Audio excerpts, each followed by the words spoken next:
witness the beginning of evil. On this episode of The Devil's Workshop, Johannes Roberts Resident Evil.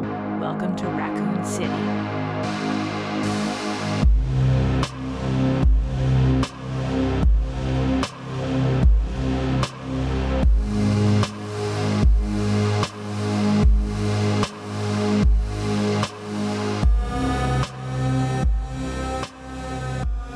Hello and welcome to the Devil's Workshop. Hi I am there. your host, Nick Oliver. And I'm your host, Katie Oliver.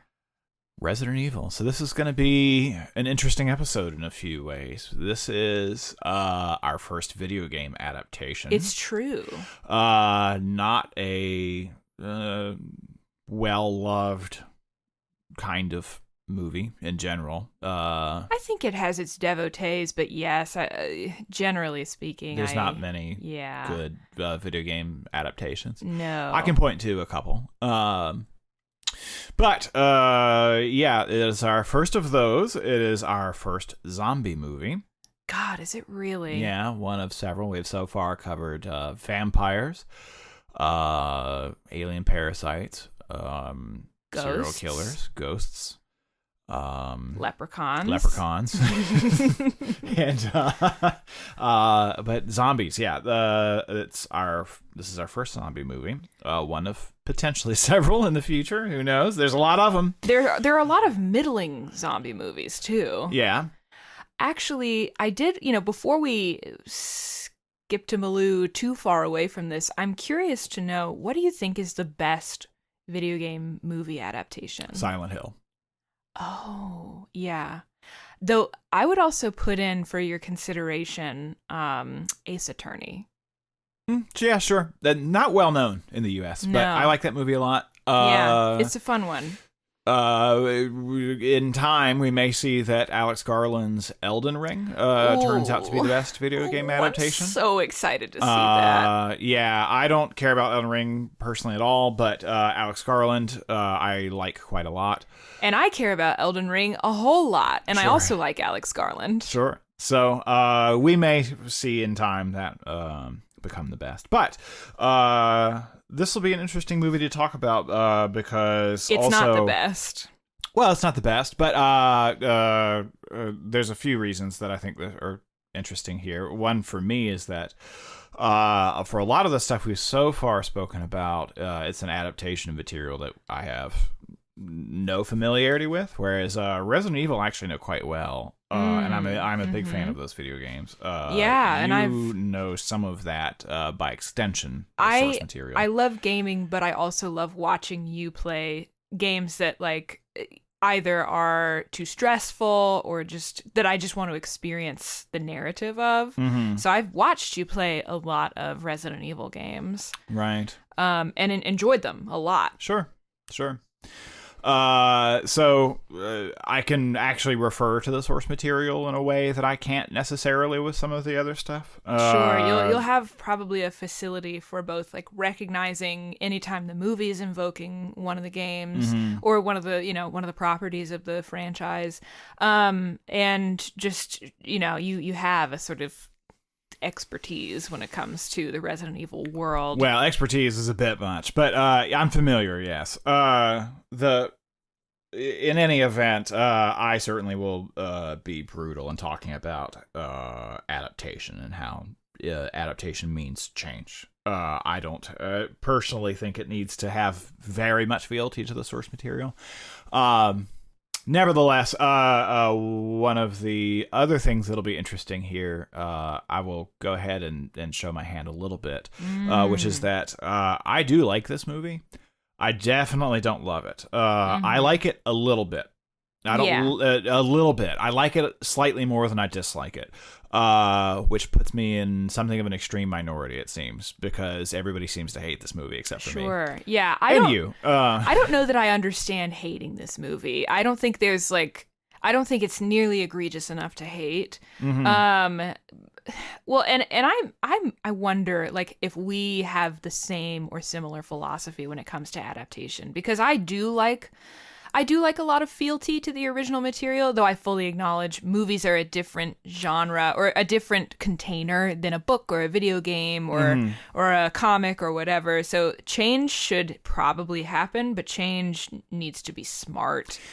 Yeah. So that's this is probably a good opportunity for us to talk about adaptation in general. But I would say that for something like this, I mean, most of the time, if you're adapting, well, if it's a movie, you're almost certainly, not always, but almost certainly you're adapting something that's longer. The video game is longer. There's a lot more story being told than you can reasonably tell in an hour and, I don't know, 45 minutes, something like that. Especially because this movie represents the attempt to condense not one but two games into 2 hours, or no, an hour and 47 minutes. So in this case, there's quite a lot of material being crammed into a much smaller container. Yeah. That means sacrifice.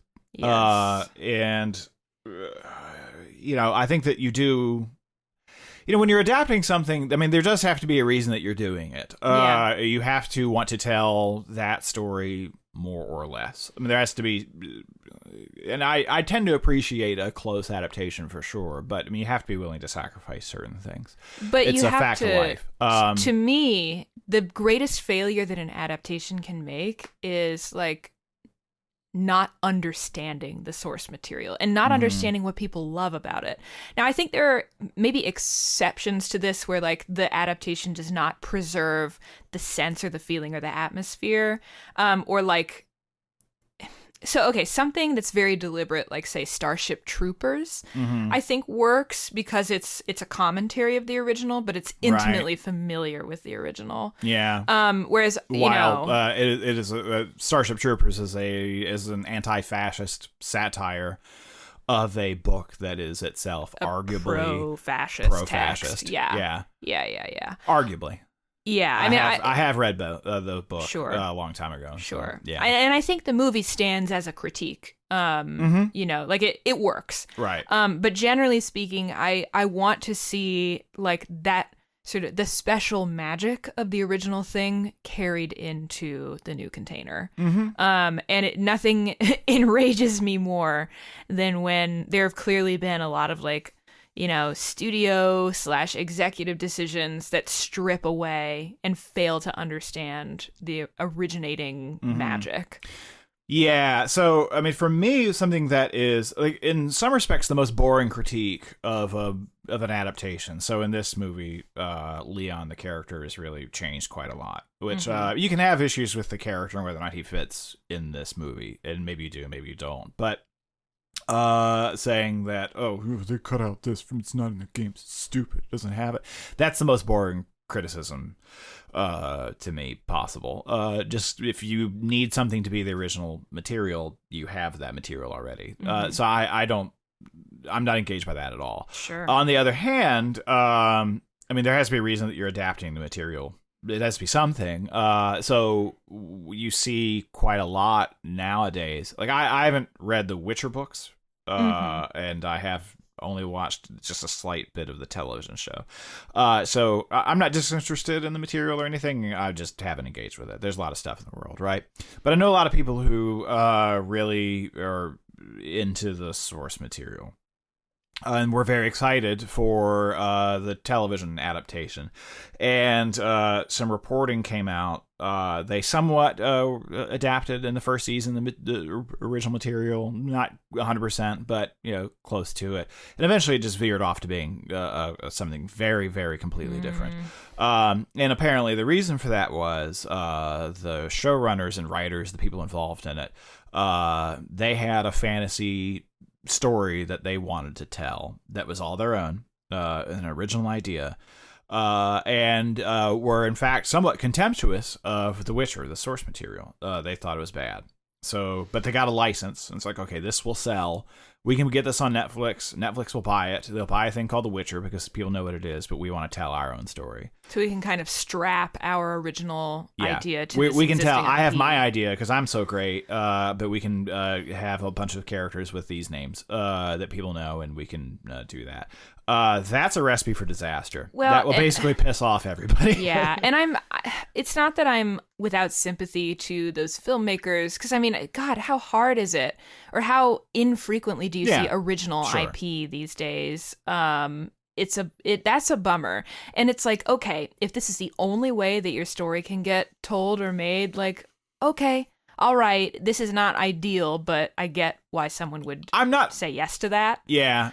But I'm also like, don't look down your nose at the thing that you're adapting unless you're doing so very deliberately, as in the case of something like a Starship Troopers. Yeah, I'm not unsympathetic to the necessity where you're like, okay, well, I can either tell my story in this wrong container or not at all. Yeah. I get that, but I don't ultimately care. As a member of the audience, yeah. Like I'm not, I don't care about that person's career. Yeah, oh great, you've taken this thing I care about and yeah, you know, and not only in so doing, you've probably denied me the opportunity to ever see it adapted. Yeah. Ever again, or at least anytime soon, right? Because like, okay, Netflix, so another production house will say, well, Netflix did the series and it sucked, or people didn't like it, so we won't adapt this. Nobody wants this, which is of course the wrong takeaway. But these companies always have the wrong takeaway. So yeah, I'm not entirely without sympathy, but it's an everyone loses scenario. Yeah, especially me. Yeah. Yeah, especially the person who doesn't really stand to benefit from other people's like studio considerations and stuff. Mm-hmm.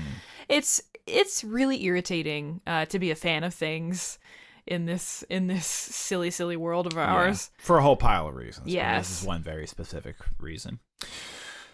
In any event, ready to get into it? Let's get into it.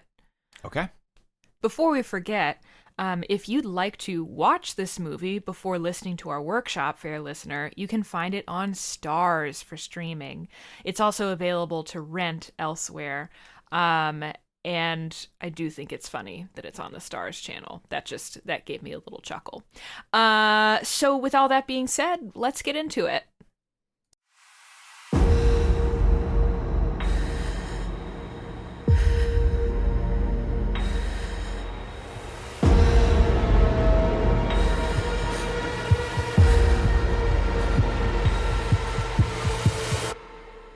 Let's talk about what's working. Yeah. Okay, so I think my list of things that I really like or things that are working, it's a little on the shorter side this week, which is not to say that I don't like much about this movie. That's not true.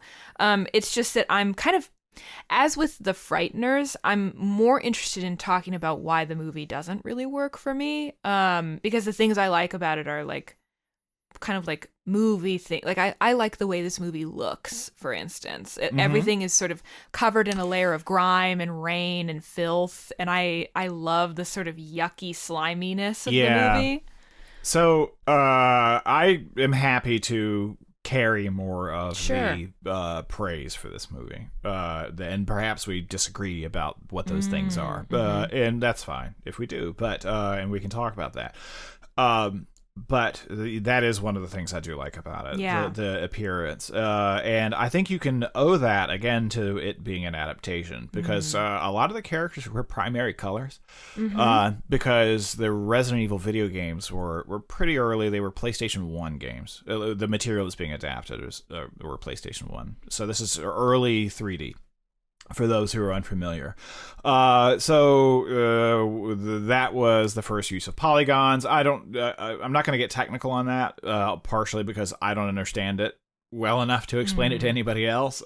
So I can't. But ultimately what I'm working toward is that that could get muddy pretty easily, so a lot of the characters are going to have primary colors so that they stand out from their backgrounds a lot more readily. I wanted to talk about that, actually, and finish your thought if I've interrupted you. Yeah, sure. Well, the primary colors thing, you just don't see that in horror very much. So the characters stand out for me. In a way, they visually stand out, and as far as horror characters are concerned, it just gives it a look that's all its own.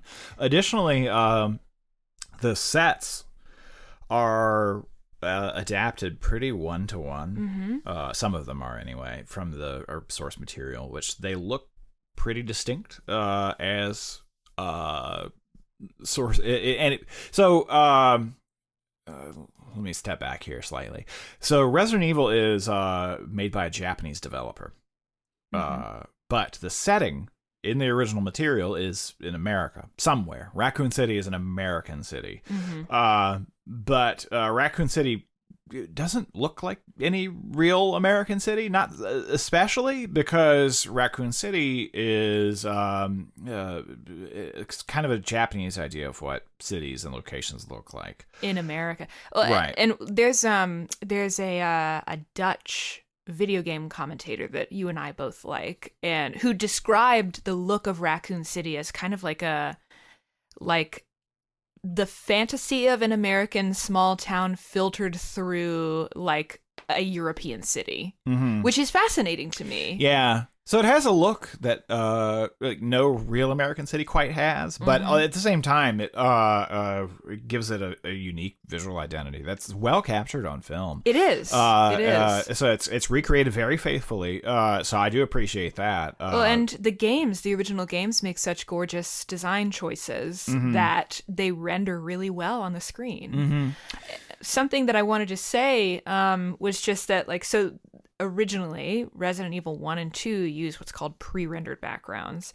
So the backgrounds are, by and large, static images that these polygonal figures are moving through at, like, predefined camera angles and stuff like that. And when I was a kid, I thought that pre-rendered backgrounds were so ugly. I didn't understand the appeal of them, that you could fit so much more detail versus doing, the alternative at that point in time. I didn't understand the utility and the function.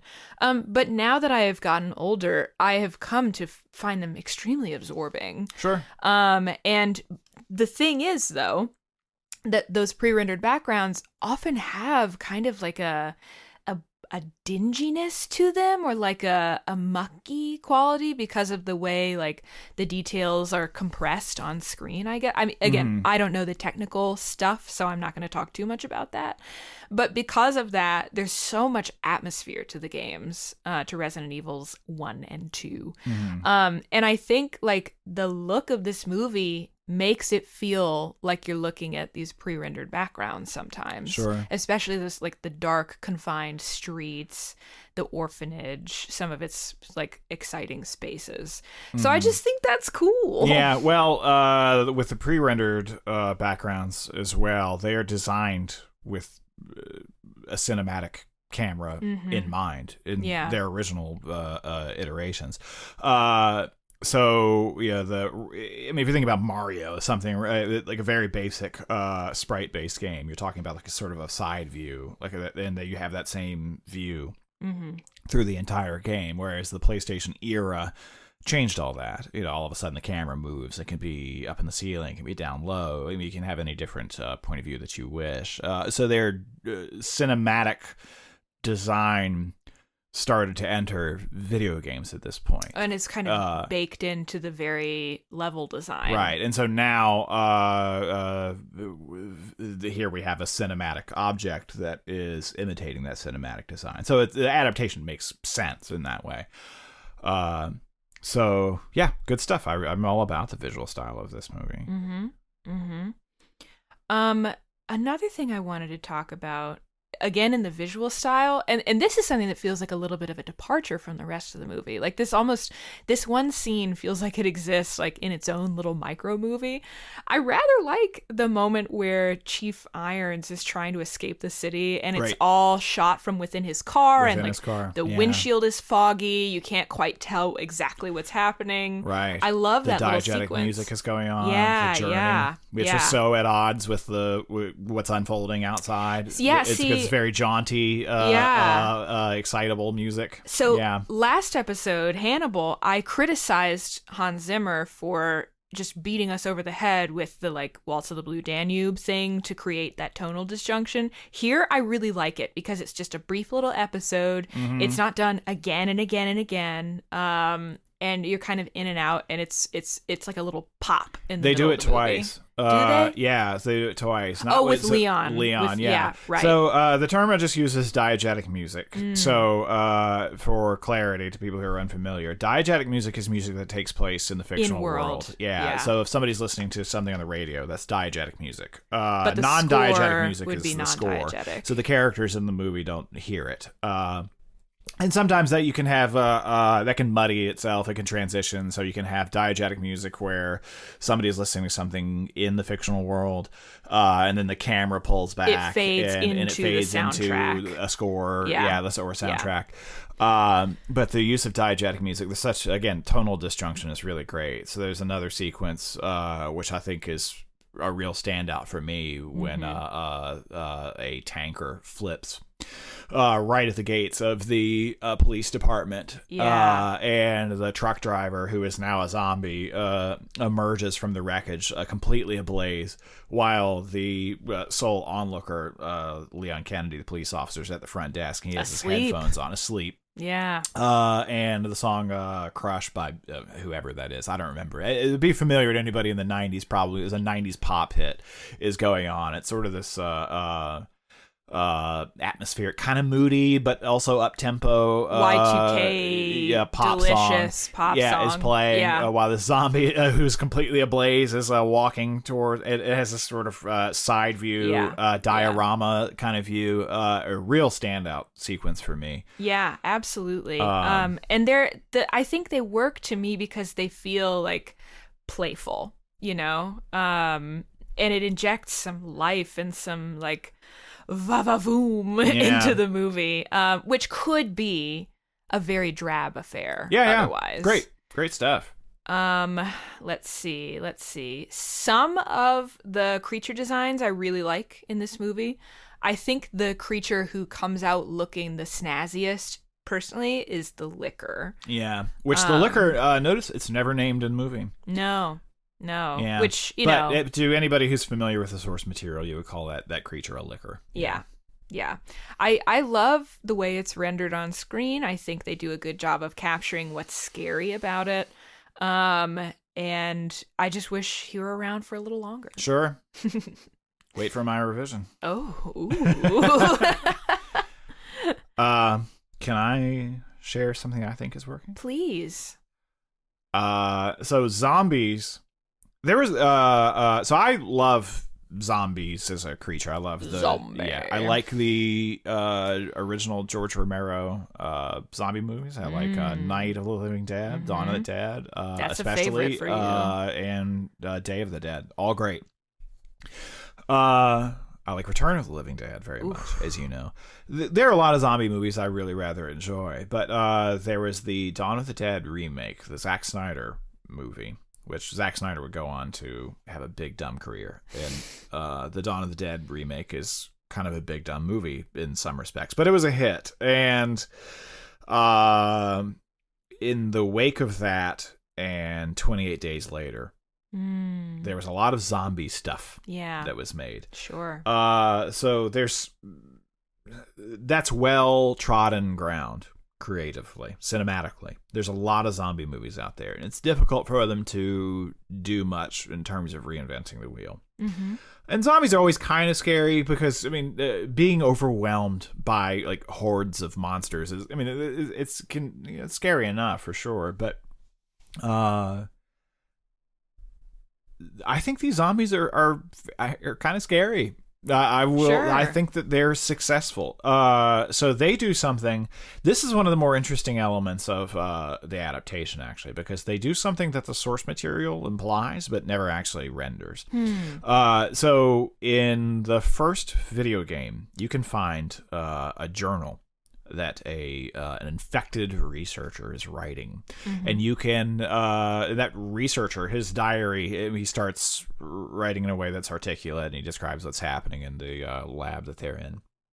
And he becomes increasingly incoherent because in the material, so it's an infection that takes you over somewhat gradually, and so you kind of descend into zombiness. So you become increasingly incoherent. In the film version, like your hair falls out and you bleed from the eyes, and you have other physical effects. But so you eventually begin to crave human flesh, right? But so in the in the journal, he writes about like his skin is itching and he has this weird hunger that can't be sated until he eventually eats his coworkers, right? He turns into a zombie, but he's still writing in the journal. So the last journal entry is itchy tasty, where so he can still write, like he still has a command of language, at least a little bit. Sure.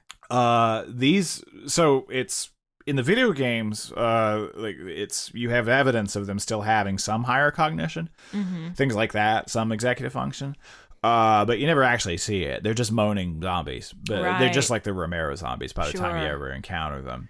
So here, you see them doing some things that are interesting. So you see them talking. Some of them still speak a little, but they can utter short phrases. They're confused. They don't know what's going on or what's happening to them. They're just kind of compelled. It even has the potential to feel like a kind of like, what's that, like the football fish who has the little dangling light that looks like a fish or something.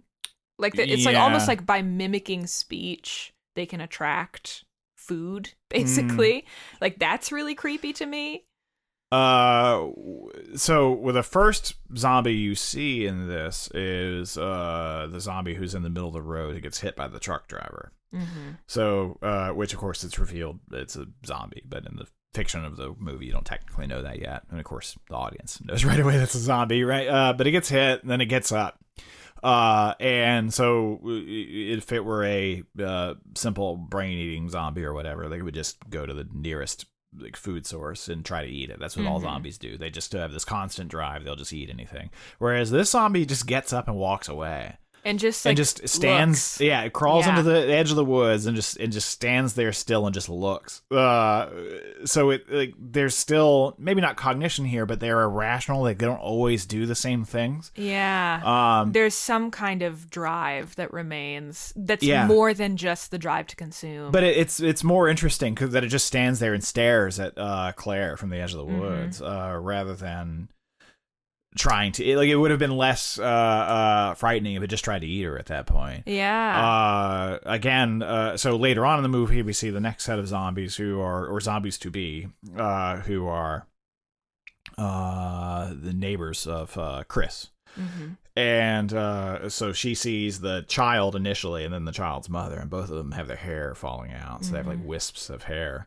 The child is staring at her through its window, and the mother comes and draws the curtains. Has enough going on. The wherewithal. To draw the curtains, right? And later on, so they have their little argument, and Chris leaves once the sirens go off. And the child eventually comes into the house, sneaks in through the back door. The mom is at the screen door and writes itchy tasty on the glass. I do like that scene. I like that scene a lot. Yeah. Except for the writing itchy tasty part. It doesn't make sense without that context. I know. But the bloody hand on the glass, great. That's fine. But the mom does that and then just turns around. And she's like, "Can I help you?" And the zombified mom just turns around and is like, "I don't know what's going on." And then darts back into the house anyway. So it's confused and tackles Claire, and rather than trying to eat her, screams in her face and then rolls off and claws at her own skin. Yeah. Like these zombies are at least initially, this representation of zombies through the movie changes because there is a disease that's sort of taking them over, so it sort of progresses. Like this is the moment the movie takes place when everything comes to a head.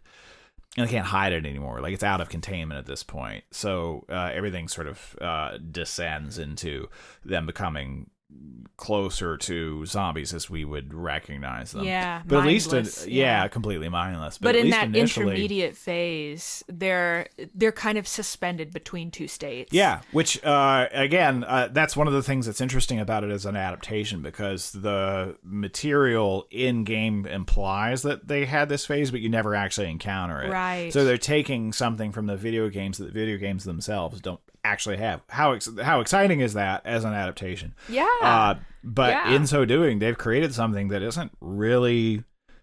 doesn't much exist otherwise in zombie material. I was thinking, like, what is this reminding me of? Because that approach to zombies was reminding me of something, and I realized as you were speaking. So we just saw in the theater We Bury the Dead, which I liked. And the thing I really liked about it was the way they talked about the newly risen dead, which is that they become increasingly agitated. You know, it's not that they're naturally violent or something, it's that they're agitated, like there's something going wrong that their brains no longer have the power to process or understand. And that reminds me a great deal of this movie's approach, and I like it. I do like that. Like behaviorally, these zombies are really interesting. Yeah. So yeah, I will totally be. I'm totally on board for that.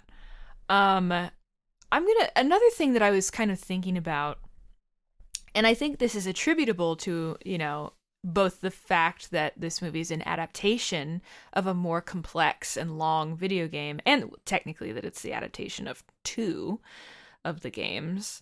But the plotting here is intricate and the pacing is brisk. And while I have some problems with, like, the resulting movie that comes out, like, there's never really enough time to get bored of any one thing or any one story. Yeah, that's true. I appreciate that this movie moves, you know? Yeah, it's briskly paced for sure. Yeah. And honestly, in an era of movies that are too long and too self-indulgent, I appreciate that quite a bit. So this has a big cast. Yeah. This movie. So this is kind of related to what you're saying. So it has a big cast and it mostly handles them well.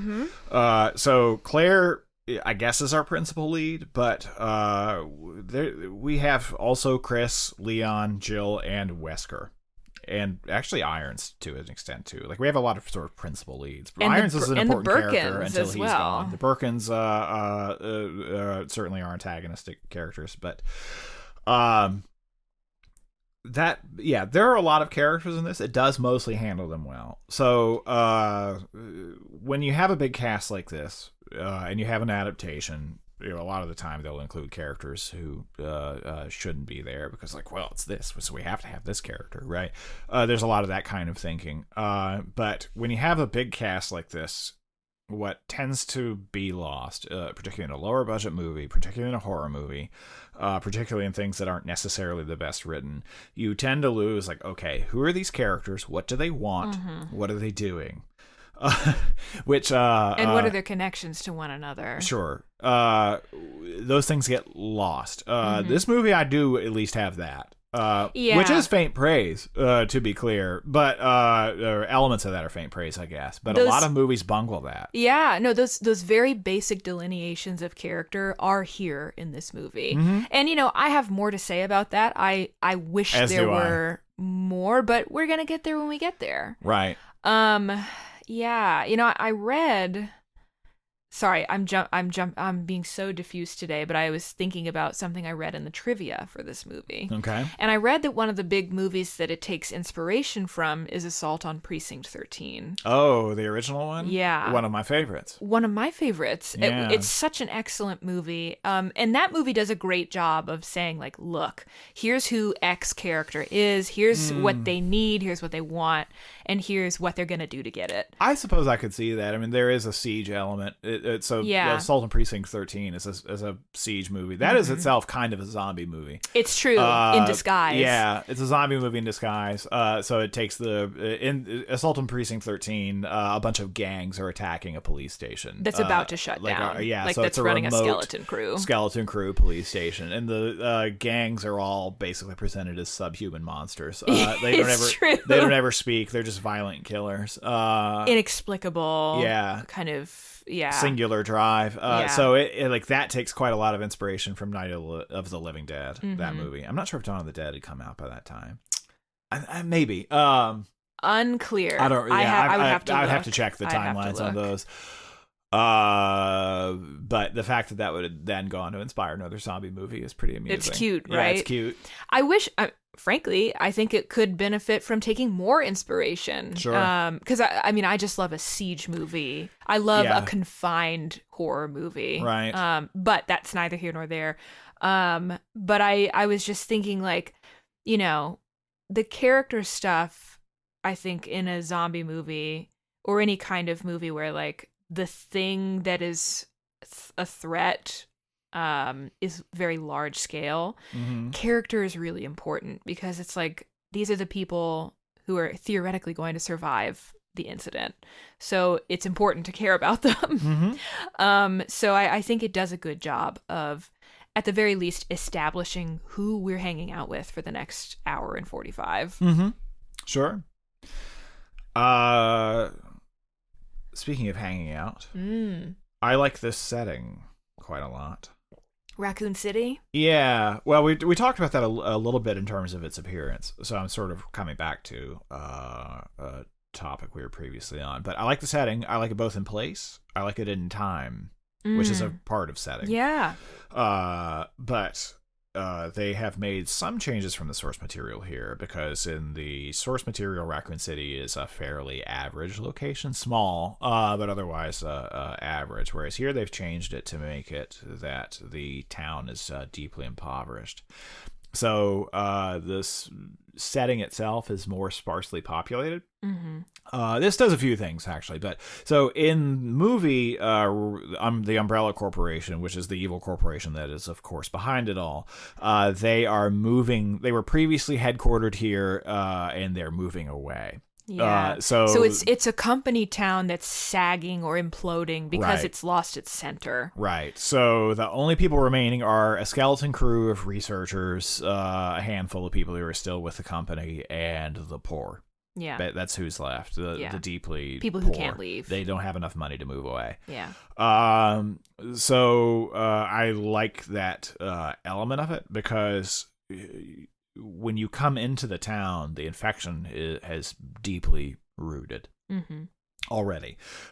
So there are a lot of people, like, it doesn't take somebody who's that observant to realize that something is deeply wrong, right? Claire recognizes it more or less right away. I mean, she comes into the town because she knows something's wrong, so she already comes in with that suspicion. Nevertheless, you look into the window and you see the neighbor children, and the neighbor child and the mother who are, their hair's falling out. Like, that's weird, right? Yeah. But towns like this that are deeply economically distressed, they have that sense of paranoia about them, but also that sense of keep to yourselfedness, and a sort of low level or like an underlying tension. Yeah, the air feels kind of thick. So there's a real isolation there. There's a self-imposed isolation for the people who live there. Don't trust your neighbor. Don't meddle with their affairs. Stay away, because that person's going to screw you over somehow. That person's going to criminalize you. There's this desperation. You. Yeah, like that you can't trust your neighbor. Stay away from them. That's what really economically distressed, crime-ridden towns are like. Keep to yourself. Stay Keep away. Your head down. Keep your head down. Well, whatever's going on with City, them, don't worry about it. Raccoon City is very clearly sort of like peeling off. It's becoming more remote. Yeah. Even though it's physically in the it's same already location. physically remote. So but the people themselves it's detaching from life. Right. And the characters we get in here want to get away from it. People don't feel much loyalty to it. Sure. Right? And I think that's a really smart choice on behalf of the movie, because the story of the company town that kind of turns to dust, that's such an American story. It's tragically an American story. Sure. So what I think all of this creates where I think this becomes really successful is that in the premise of the movie, this town has become infected to sometime in the past, somewhat recently, days, weeks. It's a little unclear when the infection actually took root. But when the story begins, as we first encounter it, when Claire rides into town, the infection is deeply embedded. And so we're kind of at the point where everything's come to a head.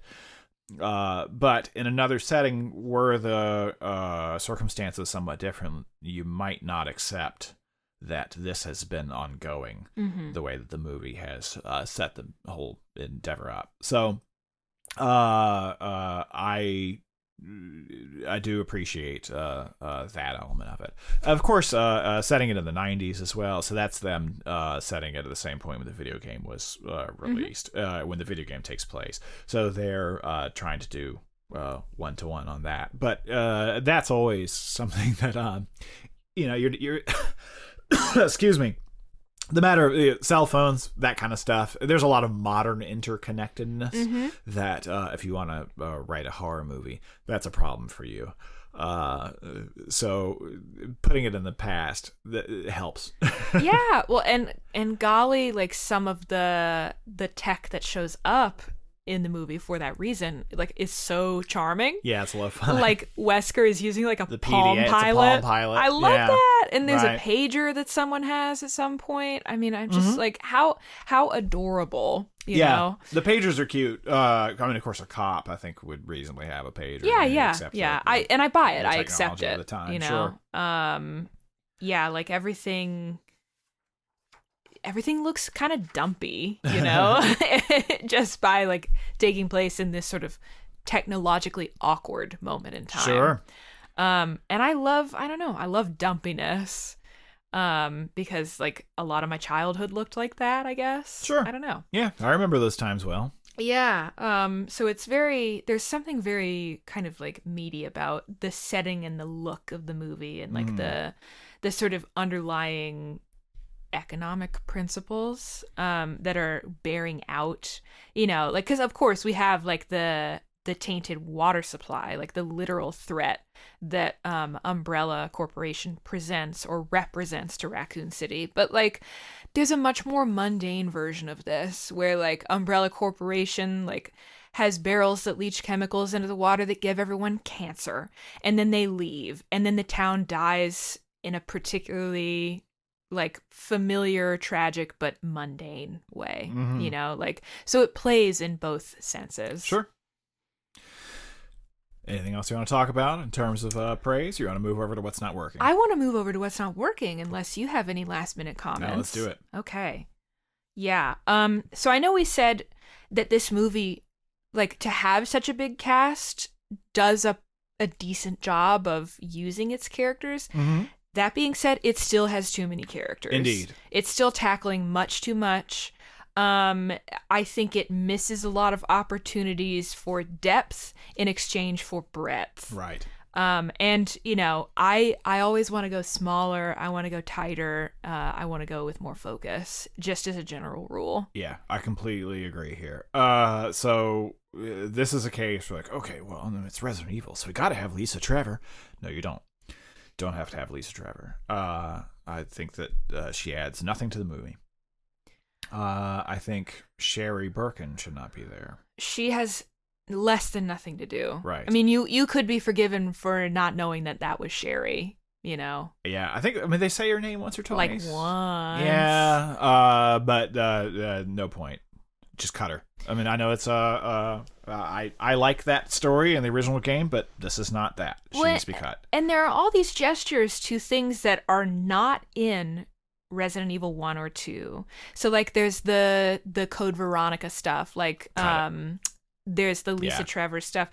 And then but inexplicably that stuff is in the movie rather than some of the more iconic things from the first two games. So like Mr. X is not in the movie. Whom I think could have been really fun to be in this movie. Sure. Yeah. Very different movie at that point. But Mr. X, to those who are unfamiliar, is a kind of Terminator style character. So he's this indestructible force who's constantly searching and pursuing your character, like sort of trying to kill you, whoever you're playing as. So so there were things that were left out that were substituted for things from other games that I was like, why is this happening? Right. Like probably some of sequel bait. Sure. A lot of the references to the other games, though, and a lot of the Easter eggs and things like that are just kind of like tossed off unceremoniously. Like they don't seem to serve much of a purpose. They don't seem to add much depth. I mean, like, yes, it's a wink for fans of the series, but like to someone who had never played a Resident Evil game or didn't know anything about them, I can imagine them being like, what does that have to do with anything? You know? And even like, you know, there are characters who have the same names as characters from the games, but who are characterized completely differently, who serve very little narrative function. You know, I'm thinking specifically of like Chief Irons, who's a very different character. You know, I'm sure we'll talk more about that. Leon is obviously very, very different. Leon. Wesker seems really Wesker's different. very different. And also Annette Birkin. Yeah. And Sherry, just by virtue that she has nothing to do. Yeah. And there's no purpose to her being in the movie. And I'm fine with a lot of these changes, personally. And a lot of them I'm not. I'm not fine with many of them. So I'm fine with Leon being characterized very differently because so your whole crew of characters are awesome cops. Somebody needs to be different. Like somebody needs to be a different character from the rest of them. They can't be awesome cop gunfighters. You have a horror movie. Your characters need to be able to be victimized by what's happening. So there has to be pressure on somebody. Somebody has to be... someone needs to rise to the occasion rather than succeed. Partially. I mean, you need to have a character who can grow and change. So being not awesome and becoming awesome that's a character arc, right? That you can you change because of the circumstances, the pressure cooker that you're in. That's one way. Yeah. But if you can't accept, if all of these people are so awesome with guns and that you can't accept that any of them could ever be hurt by something. Yeah. That's not okay. You need to have vulnerable characters. Michael Myers is scary because the person that he's killing or attempting to kill is Laurie Strode, a teenage babysitter. Like that's part of the construction there. You have vulnerable people. Michael Myers isn't scary if he's fighting Bruce Lee. Bruce Lee can just kick his ass. Like it's not that it doesn't work. It's not a horrifying setup here. Yeah, so you do need somebody to be vulnerable. Sure. I completely agree with that assessment. That said, I don't like the Leon characterization.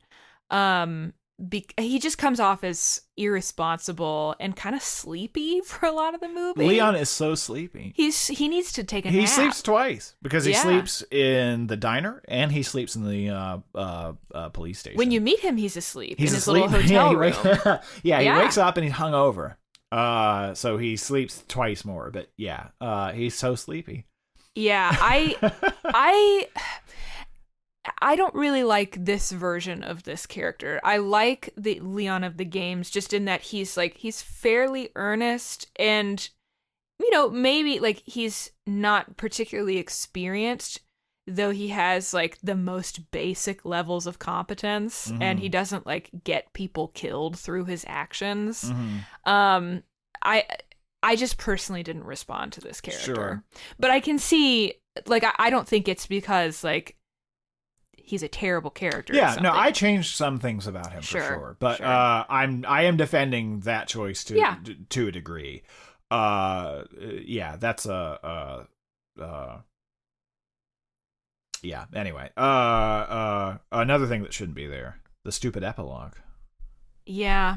Okay, this is kind of a sneak peek at mine. I kept an epilogue, but I changed it a lot. Oh, okay. Just for my own little the sequel bait. Yeah. Because I was like, all right. I want to see Ada Wong in a Resident Evil movie just for a second. But I made it, I think, a lot less stupid. Okay. You'll have to be the judge of that. But I agree. Like Wesker putting on the sunglasses in the end, I was like, okay, leave me out of this. So Wesker in the video games eventually goes on to be the Matrix style, like Agent Smith villain. Yeah. This guy can't be is that a guy. Meathead. Yeah, he's like a meatheaded guy. I mean, he's likable enough. He's not douchey. But he seems like a normal man. He's a normal guy. Yeah. So he's a big athletic. He's the love interest for Jill. But he's likable enough. He's not off-putting, but he's not a cool kung fu master. He doesn't wear like a leather trench coat. No. That's and not he his never thing. will. Like if you put a leather trench coat on him, it's gonna look stupid. His muscles will be bulging out of it. It won't work. It's not good. It won't not work. Good. So yeah, that setup for that guy. You would never accept it. It's weird. Like I don't mind that character, though. I don't think he's a great Wesker, if that makes sense. Yeah. Just because of who Wesker is in the games, but that performance, that character, I accept as like just kind of a guy. Yeah, it's fine. Yeah. Other character choices. I'm a little disappointed in the way Annette Birkin is rendered in this movie. Like she has nothing to do with anything. She's just a mom. She's just a wife. Just a lady. So I'm like, why are we there? Like if we're attempting to show the human cost of Umbrella's experimentation, I think there are other better ways. I was just uninterested in the character. Sure. And disappointed, because I like kind of a non like matronly woman character in this kind of thing. Like I like that sort of cold, calculating, I don't know. I just think that's fun. Yeah, she's she's an interesting character in the video game. So you do give up something when you don't adapt her. I didn't mess with that character, but I can understand why anybody would. That's a missed opportunity for sure. I mean, in my case, I didn't do it because we're already so stuffed. I know. And I've excised characters, so the last thing I've wanted to do is bring more people right back in, or I mean, I understand she has a small presence in the story, and I did keep her while excising Sherry. But taking a character who has a very, very minor role and increasing their size adds to the problems for me. Sure. So that would be... I didn't make that choice, but I can understand why somebody would for sure. It will be so interesting to see who got chopped in whose revision, because there was a lot of chopping for me too. Sure. But in the name of making room for certain other things, as I'm sure is true for you as well. Are there other characters, things that you want to talk about? Irons is Muddy, Chief Irons. Yeah. So in the original story, he's a sadistic serial killer who's also on Umbrella's payroll. And he's kind of opportunistically like taking advantage of like the town being in chaos, basically. So he murders and tortures women who I think he maybe also rapes. It's like he's a really, really bad guy. Yeah. So you see him get brutally killed, I think, in the source material by the mutated Birkin. When he's about to kill young Sherry. I've forgotten exactly the setup now, but I think he's going after... He's involved with the orphanage more than he is in this, and I think he's about to kill the young child. So he's like a really unpleasant guy. Nasty guy. Yeah. While also being the chief of police, which is great. So, not a great guy. Here, he's... just kind of a jerk. Yeah, which, fine. I mean, him just being an asshole cop is enough. Like, I don't need... How many things does this movie need to take on? Fine. Do you need to have that character at all? Maybe not. But they use him for... They go back to the orphanage because he knows that there's a secret passage from the orphanage to... the lab in the basement of the mansion. How does he know that? Because in the original material, he's on the payroll. Yeah, how does this guy know that? It seemed like he was like a little bit on the payroll, like enough to know a little, but not enough to like get out of town before everything went crazy. Yeah. That character is odd to me, especially because like he's temporarily a viewpoint character, like right. when you have that delightful little segment that we talked about where he's trying to leave the city, but then his death is so like la-di-da, right. like the movie doesn't care once it disposes of him. The movie has run out of its interest in that character, and I think that's a shame. I actually really respond to like the original Chief Irons material from the games. I think that's interesting. And I think to me, it speaks to that sort of overarching theme of like the things that are supposed to take care of you, the things in which you put your trust, like those are the things that betray you first. So like Umbrella leaves and destabilizes the entire city. Wesker undermines the entire STARS team in the name of personal advancement. The Birkins fail to care for their child in the name of their research, stuff like that. So I like the idea of like, you know, our chief of police, the person who's supposed to be the sort of like the fatherly arm that embraces Raccoon City is actually killing its young women. Like, I think that really plays with the sort of the themes of betrayal and like protectors failing to protect. So I wanted to bring a little bit of that back in to the movie.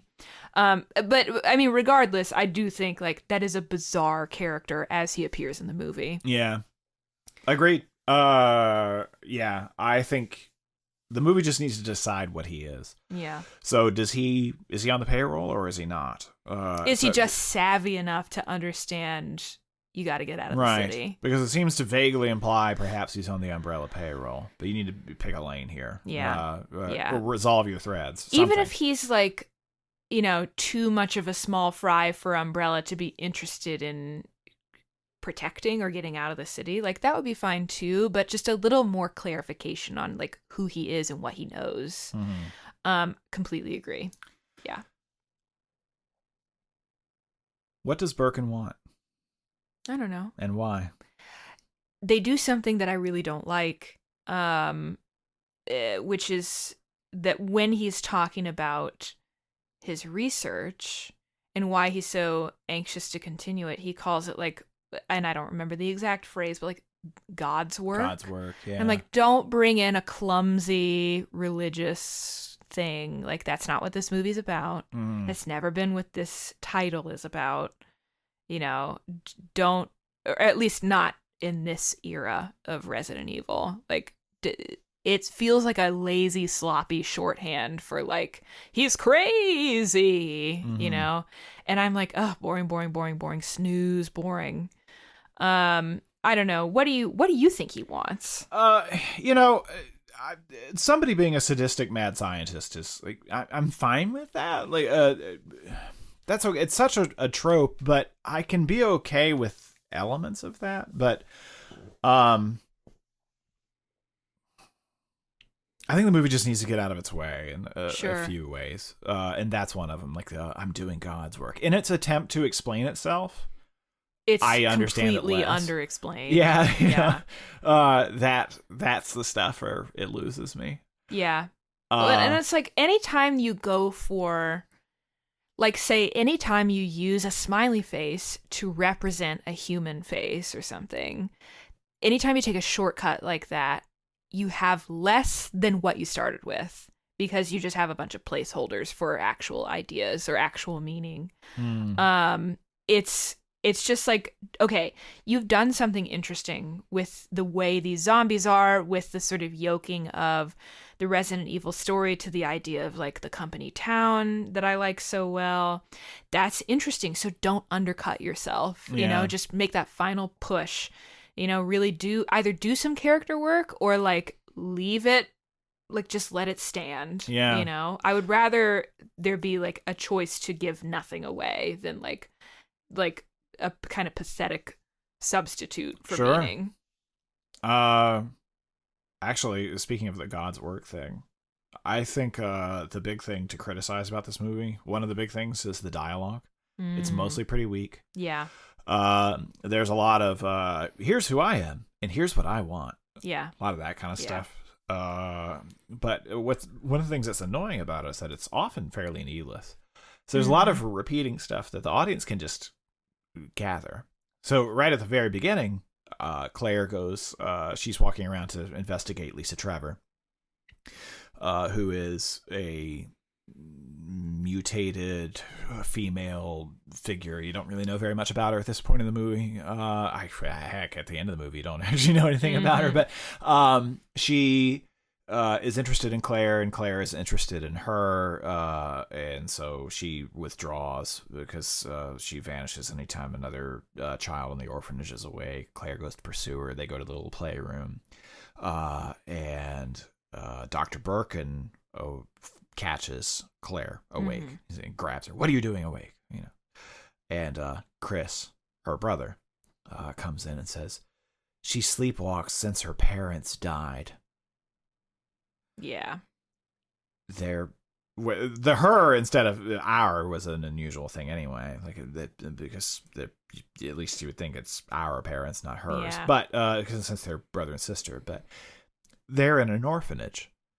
I know their parents are dead. Right. You know, that's where they are. Or, I mean, at least they're given up, but I don't necessarily need that clarification. Like, all I need to know is that the parents are out of the picture. Yeah. Which I know because they're in an orphanage. Yeah. That's the setting. Yeah. Stuff like that. Just cut it. You don't need that. She sleepwalks sometimes. That's it. That's plenty. Yeah. If you want to have that scene, that's enough. What matters in that scene is that Chris is the brother who takes care of her. That's all that matters. Mm-hmm. That's what you're actually expressing in that moment. But there's a lot of that kind of stuff. It's especially bad with the truck driver, which is the following scene. Oh, yeah. I wanted to talk about some of his dialogue. Yeah. So he wakes up and he has a big speech. It's abysmal. Yeah. And so there's a lot of Raccoon City, such a dump. Couldn't pay me to live here. Yeah. Especially since the corporation went away, or whatever it is that they he lay says. out all this crap about such all the expository dialogue. Yeah, tons of expository dialogue. But he also does the thing that I really loathe. Which is in horror movies. This is a pet irritation. Mm-hmm. I hate it when a character comes up and says, "Oh, hi there, little lady. I'm going to give you the 10 reasons it's okay for you to not feel bad when I'm dead 15 minutes from now." Yeah. Hey, want to have some sex in the back of my truck? You know, I despise that shit because if it's, for one thing, it's a horror movie. I want to feel moved when characters die. Yeah. I want to be horrified when bad things happen to people. So that undercuts the horror when immediately somebody appears and says signals it's to the okay audience. for me to not mind when that character is dead. Yeah, it signals to the audience, I'm here to be killed, and don't worry, you won't miss me when I'm gone. Yeah, so we're saying don't have an emotional reaction to me dying, but additionally, I'm telling you to get ready for me to die. It prepares us. It gives away what the story is going to be. I feel bad for that actor having to deliver some of the worst lines known to man.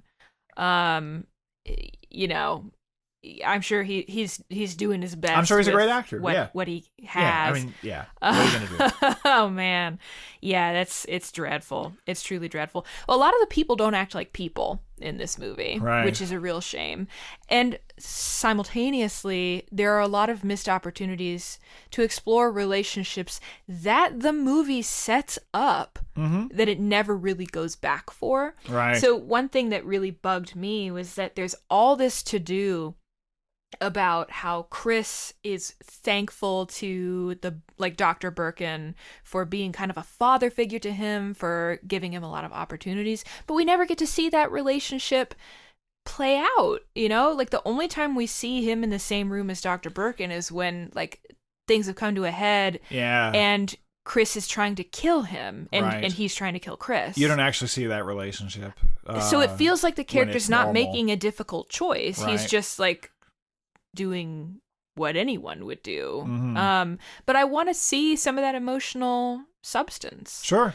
You know, there's also, so like, there's all this stuff about how like Jill is in love with Wesker and Chris is in love with Jill, but Chris and Jill never really have a moment together. Like, Jill saves his life at one point and he tries to reciprocate and save her later on in the movie, but like they never, and I get it, like there's a zombie outbreak, there's not a lot of time to talk about feelings, but like there are quiet moments, there are lulls in the movie where I just want to see the characters' relationships transforming and evolving in some way. Yeah, that's true for a lot of these characters. I mean, Claire doesn't grow or change. And she and Chris don't really have a moment of like understanding with one another. Or like she never really says like, look, I ran away because they were about to perform horrible experiments on me. And I'm sorry, I didn't know what to do. I was a child. You know, like, I mean, it doesn't have to be that on the nose, but like the movie never really goes so far as to say like that night that we see in her flashbacks, that's the night that she left. It implies it, but it doesn't say it outright. Yeah. So we don't necessarily, it's harder to connect the dots of like, why did Claire leave? Why has she been an absent figure in Chris's life? You know, the orphanage stuff raises a lot of questions for me too. Like, why didn't they experiment on Chris? If they wanted to experiment on his sister, they'd be genetically similar. You know, like I almost wondered if they grabbed Claire because they figured out that she knew about Lisa or something. I don't know. But I was like, how is this whole thing working? Anyway. Yeah, there's just a lot of like the movie implying that people's relationships have grown and changed, but we're never allowed to see it. Yeah, Claire doesn't really get to have that. I mean, she confronts her past, but it's just a confirmation of what she already knows. So she doesn't really grow or change. She's equivalently awesome through the whole thing. Yeah. Leon doesn't grow or change. No, Leon sucks at the end of the movie too. Yeah, he just happens to find a rocket launcher. Yeah. So that's a substitute because he's the one who actually kills Birkin in the end, but he just farts his way onto one. Like, I just found this. And great. that still annoyed me because it felt like so reckless. Like you see, like there are human characters standing next to Birkin when he fires the rocket launcher, and Chris is like, "Oh God," and has to like shield himself. Like, great, Leon, you've done it again. I did a lot to that scene. I did too. Yeah, which I'm not sure how well it's going to read because it's I really punched up the action scene, the action of it. Sure. So yeah, we'll see that. I'm sure it'll be very exciting to read in the summary. But hey, we're just doing what we can. We're doing what we can. We're doing what we can. Yeah, I found the Leon character super irritating because he didn't seem to care about human life like at all. But you know, maybe that's refreshing. I don't know. But yeah, there's just a lot of like. There are parts where I'm like, okay, had the script gotten one more pass and had the budget, you know, not been slashed and had the movie been 15 minutes longer. Yeah, this movie is cheap for sure. This could have been more. Yeah, that's something that's important to mention. I'm glad this came up. But this is a pretty low budget movie, which that's fine. So a lot of people would watch this and say, oh, the CG looks bad. And part of it does. Some of it does. It does. I don't care. It does. But, you know, they're doing what they can. They're doing as best as, that's fine. The only part where the CG truly bothers me is simply the redesign of the final form of Dr. Birkin, because like his design in the game is iconic and the design that they give him for the movie is dumb. Sure. But that's a design issue and not like an effects issue for me. So yeah. When it comes to budget stuff, I mean, if you're a horror fan, you accept a lot. I mean, that's okay. I really don't care. I know what they're going for. You're suspending a lot of disbelief. It's more interesting to find reasons to like things and to just give the movie the ground where it needs it. Give it some where grace. efforts being made, where attempts are being made. That's fine. Well, and this is not a thoughtless cash in. Yeah. I wouldn't call it that. There's clearly they did a lot of work to do this. Yeah. There's a lot of thought. I read that plot. Capcom shared like the blueprints for the Spencer Mansion and for the police station, so that they could create them or recreate them like one-to-one, and as somebody basically. who, I mean, I don't know the games like the back of my hand or anything, but when watching this, I'm like, this seems like that's the path you take in the story. Yeah. So there's real care put into this movie. Yeah, for sure. and I will always doff my cap to care and attention. Yeah, absolutely. I think that the part where the movie sags for me is character work. Sure. And even so, I will circle back to that thing we said at the beginning, that like the movie accomplishes what it needs to do at minimum to help you understand who are the characters, even if it doesn't really know what to do with them after that point. But yeah. One thing that does get in my way, I will say, some of the 90s nostalgia stuff. It comes on a little too strong in places. It's not as bad as a lot of movies like this get. I mean, you see a lot more of that with 80s stuff, because 80s nostalgia is just, I mean, it's dying off, but 80s nostalgia had a real moment. Maybe not spearheaded by, but best exemplified by Stranger Things. Yeah. The 90s nostalgia, it's a little distracting. So they make a reference to Blockbuster Video. Yeah. To chat rooms. To Snake, the game of Snake on a cell phone. It's a bit much. I like the music. That's great. Let the music be. You've already got the cutesiness of like the Palm Pilot, so just don't bite the off. Palm Pilot pushes it, but I do like it a lot. Yeah, partly because Wesker gets it in the locker. He's like, "What the hell is this?" Yeah, yeah. But if for the sake of feeding spy instructions to somebody, you accept it. We're passing on secret messages to you. Well, that's like Pilot. It's like something that appears in people's everyday lives. You know, like a normal person could have a Palm Pilot, and I think you kind of accept it. I agree. Like, I don't think this movie is nearly so obnoxious as plenty of stuff that I've seen nostalgia baiting. It's not as bad as it could be, but it could be a little better. Yeah, but we could dial it back. It still needs a little bit of fixing, I think. Yeah. One other thing. This is I think my last thing. But do you know zombies vanish from the movie after a while? Yeah, I think true. The zombies vanish as soon as they enter the orphanage. Except there's one single zombie after that, which is the one that's being vivisected on the table in Birkin's lab. I think I didn't double check this, but they leave the movie altogether after a certain point, which is too bad because it feels strange to say this about a zombie movie that I like the zombies so much, but they're a real asset to the movie. Sure. And they're gone.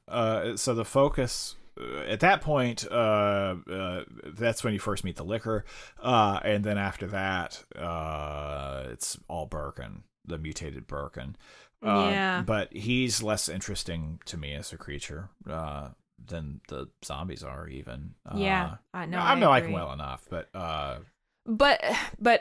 If you're going to have an antagonist who's not mindless, like Birkin is meant to be sort of a personal threat and like a general threat, they don't do enough to make him an elevated antagonist as opposed to like just the sort of everyday threat of the zombies. So I agree. And I'm willing to believe, the deeper down into the earth and the many sub basements of Umbrella you go, the fewer people there would be, so the fewer zombies there would be. But why not more creatures? Why not more liquors? Why not more animal test subjects? I mean, whatever. You'd think that it feels pretty barren the further down you go. Yeah. Which I'm sure there's a budget element to that. I'm sure. Which I'm sympathetic to that. I'm sure. Still, criticism remains warranted. I mean, not like I want to see a bunch of infected Dobermans getting killed or anything, because that, it brings me no joy. But it's a zombie movie. There should be goopy guys in it and stuff. Yeah, I mean, the thing about a zombie movie is that you're talking about societal collapse, usually. And in this case, it's at least the collapse of a city. I mean, yeah, it means lots of people, and horrible things happening. So, yeah. Anything else? I think that about covers it. Let me look through my list. Let me just make sure. Yeah. Yeah, I think we've covered what I wanted to cover. Okay. Well, in that case, I'm going to go inject myself with this vial labeled G virus, and then I'll be back with my revision. Oh, yeah, sure. I'm gonna don a mask of human skin, and then I'll be back with my revision.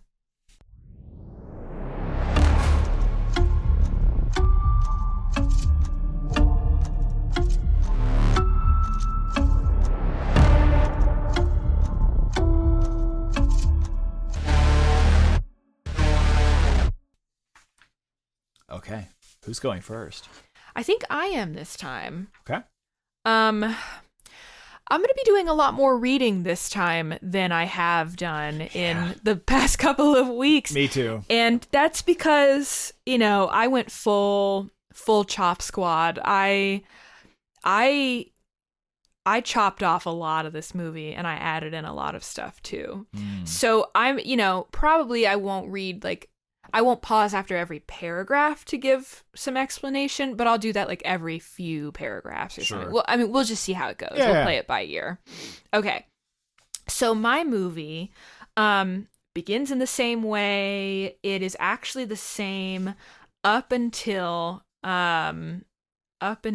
we come to the diner where we meet the police or the Stars characters. So you keep Lisa Trevor? Yeah, girl. Really? Yeah, wow. girl. Okay. All right. Yeah.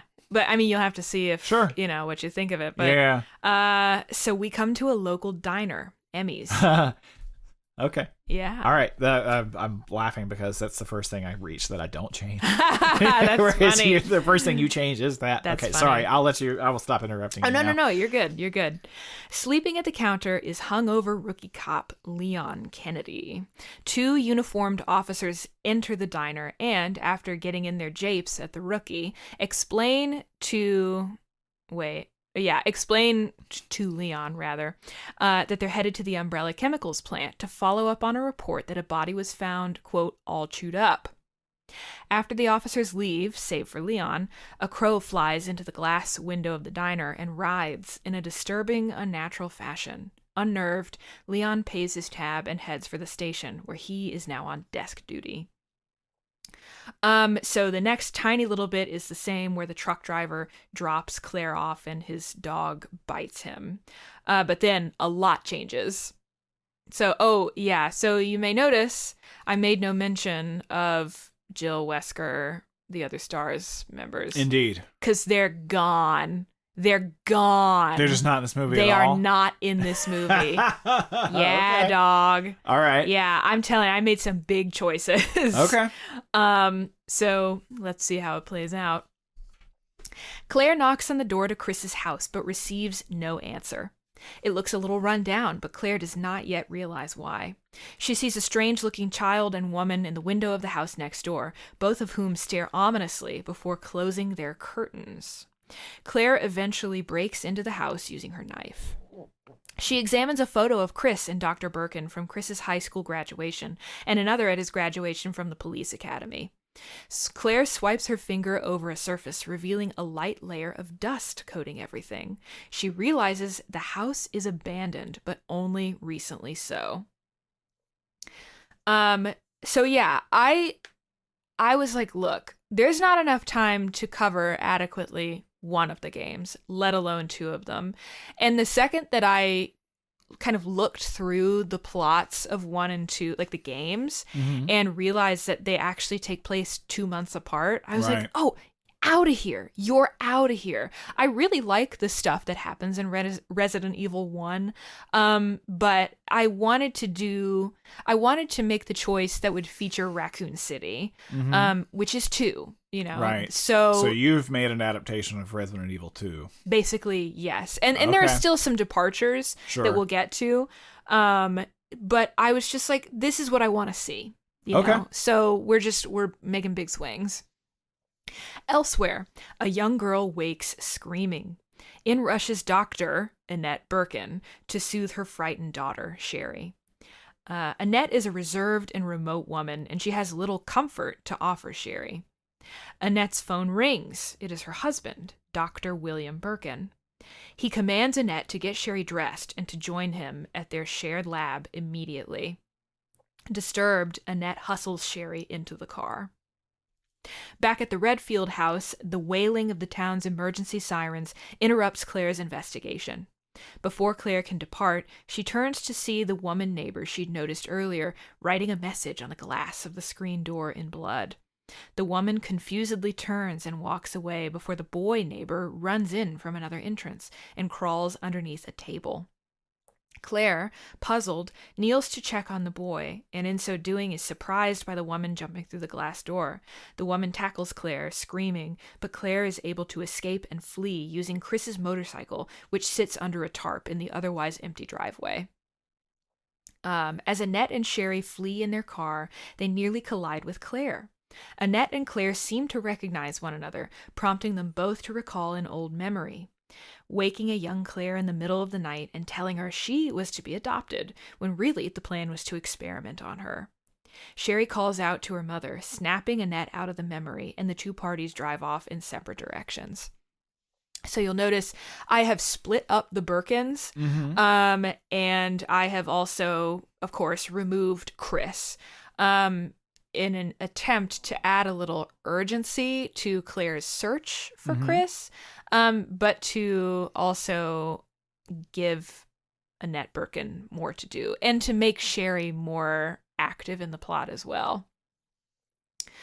Let's see. At the police station, Chief Brian Irons looks out the window with a knowing gaze. Chief Irons explains that the officers Leon saw on the beat earlier have gone radio silent. Leon asks why the station is so empty in general, and Irons explains that they lost a lot of good officers in, quote, the incident at the Spencer Mansion, end quote, and ever since Umbrella started its relocation efforts, many of those who remained either took work on Umbrella's private security force or were reassigned to other precincts. Indeed, that was why Leon was transferred to Raccoon City in the first place, to help plug holes in a rapidly diminishing precinct. Annette, in a moment of doubt, decides to drop off Sherry at the police station before heading to the lab, not sure what she will find there. Leon greets her at the desk, but Annette speeds off before he can get any information on when she'll return to collect her daughter. Leon and Sherry make awkward small talk until Leon suggests she explore the station, which was once an art museum. She does so. So, again, I want Sherry to be in this movie for a reason. I think she creates a fun dynamic between, like, Leon and Claire as well. And I want to explore more the sort of parental and familial bonds that this movie gestures at but doesn't really do much with. I also, I'm trying to do a little bit of deference to the original game. Sherry is first encountered at the police station, and I figured, ordinarily a child shouldn't be wandering around a police station, but this is one running a skeleton crew where many of its wings and stuff are locked down anyway. Yeah. So there we go. The next little part is the same, the part where the truck driver crashes into the gates and comes flaming into the room. Leon is awake when this happens. He's just distracted. So Chief Irons still shoots the flaming zombie, but otherwise it's the same. Chief Irons collects his effects from his office and attempts to make a break for it. He locks his office, but his key ring falls from his belt without his noticing. Sherry, who's exploring and peeking from behind a pillar, picks up the keys and wanders into his office after the chief departs. Meanwhile, Irons leaves a baffled Leon in charge of the police station. Back in Irons' office, Sherry is horrified to discover the body of a young woman in a white dress on the police chief's desk. She appears to have died of a gunshot wound to the side. As Sherry stands frozen, the mysterious girl's finger twitches. So, again, I like the stuff with Chief Irons as a serial killer. I just like it. Sure. I have no, like, it's not necessarily a sensible thing to bring back into the movie because, as you say, there's already too much happening. I just like it. It's for me. This is just for me. Meanwhile, again, we're holding on, like, the chief trying to get out of the city, and failing to do so. The Doberman attacking him in the garage of the police station, and Claire saving him at the last minute because she's come looking for Chris. Mm-hmm. Leon, Claire, and Irons watch from the main hall of the police station as zombies begin to smash through the gate. Irons says that he may know a way out of the city. The infected begin to pour in, so the group leaves the station through another underground tunnel. However, as they approach the tunnel, Irons realizes he is missing his keys, without which he cannot unlock the second door. The group fights their way through a small zombie horde to look for the keys. Irons, Claire, and Leon enter the police armory to search for the keys and collect additional firepower. They hear a nearby cry for help, which Irons ignores, and Leon and Claire decide to investigate. They discover Sherry, who has locked herself in a cell in an attempt to escape from the reanimated girl in white. As Leon searches for the cell block key, Claire steals herself and shoots the once lovely young woman, saving Sherry. Sherry starts to explain what happened, but hearing the gunshots, Irons enters the cell block and she clams up, knowing that he must have killed the girl. Mm-hmm. He notices 3 things. The girl in white is now truly dead. Sherry has his keys, and Sherry appears to be terrified of him.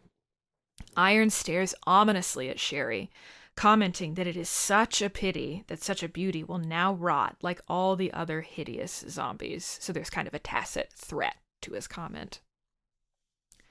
Let's see. Armed with the key to the tunnel, the quartet flee from the police station underground. Claire remarks that she will only stay with the group long enough to escape. Her top priority is finding Chris. Irons laughs in her face and tells her she's about 2 months too late for that. Chris hasn't been seen since the Spencer Mansion incident. Leon asks what the incident even was, but before Irons can answer, the group arrive at a trapdoor.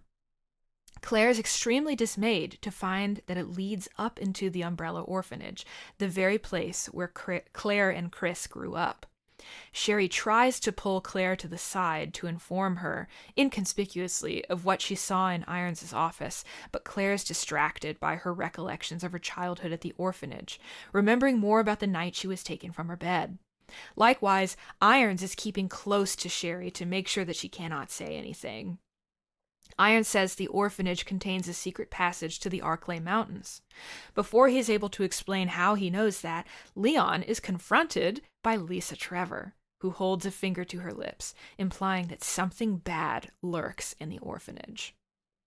So here's kind of a confluence of all of our characters.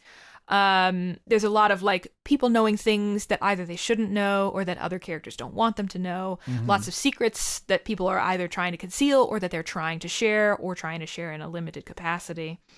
And more use of everything that the orphanage entails.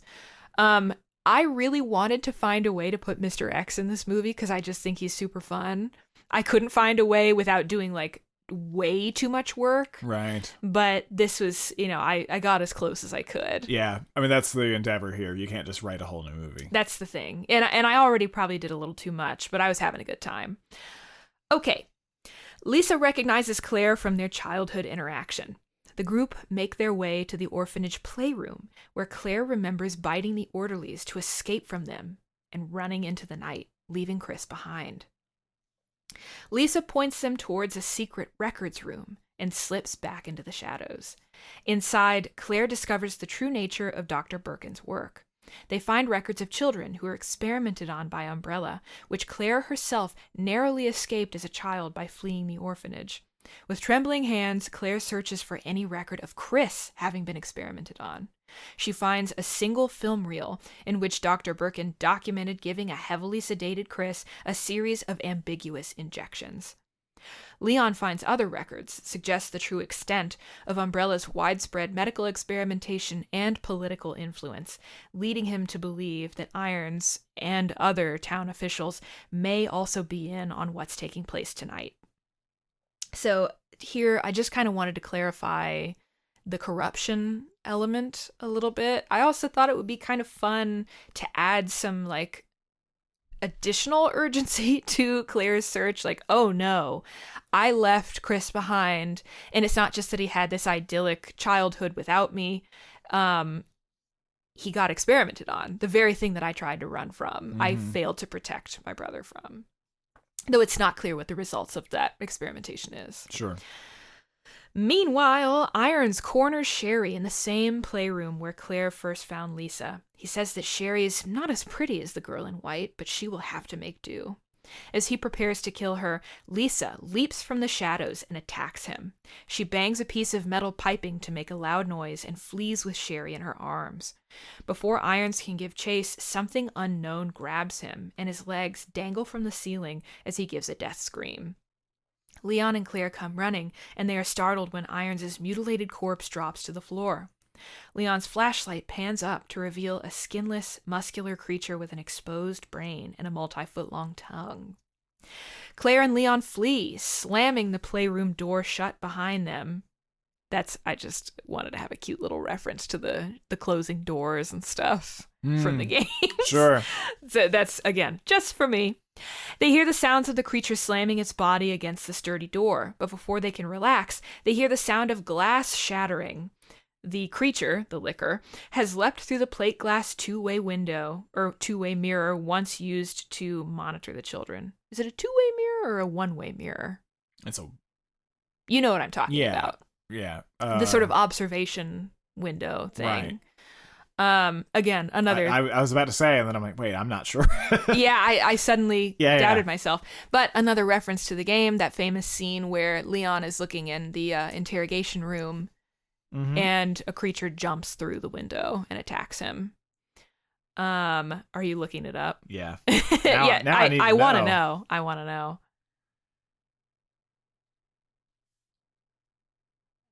It's a one-way mirror. Okay.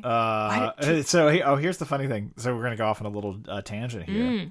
This is the Wikipedia entry. A one-way mirror, also called a two-way mirror. Okay, so maybe that's why I thought maybe that's why we're confused about it. Yeah, that's hilarious. Anyway. But yeah, I wanted to have that sort of like glass crashing scare moment, because I just think that's fun. Okay. After a chase sequence, Claire and Leon try to barricade themselves back in the records room, but the creature is too quick, and it trips Leon with its prehensile tongue.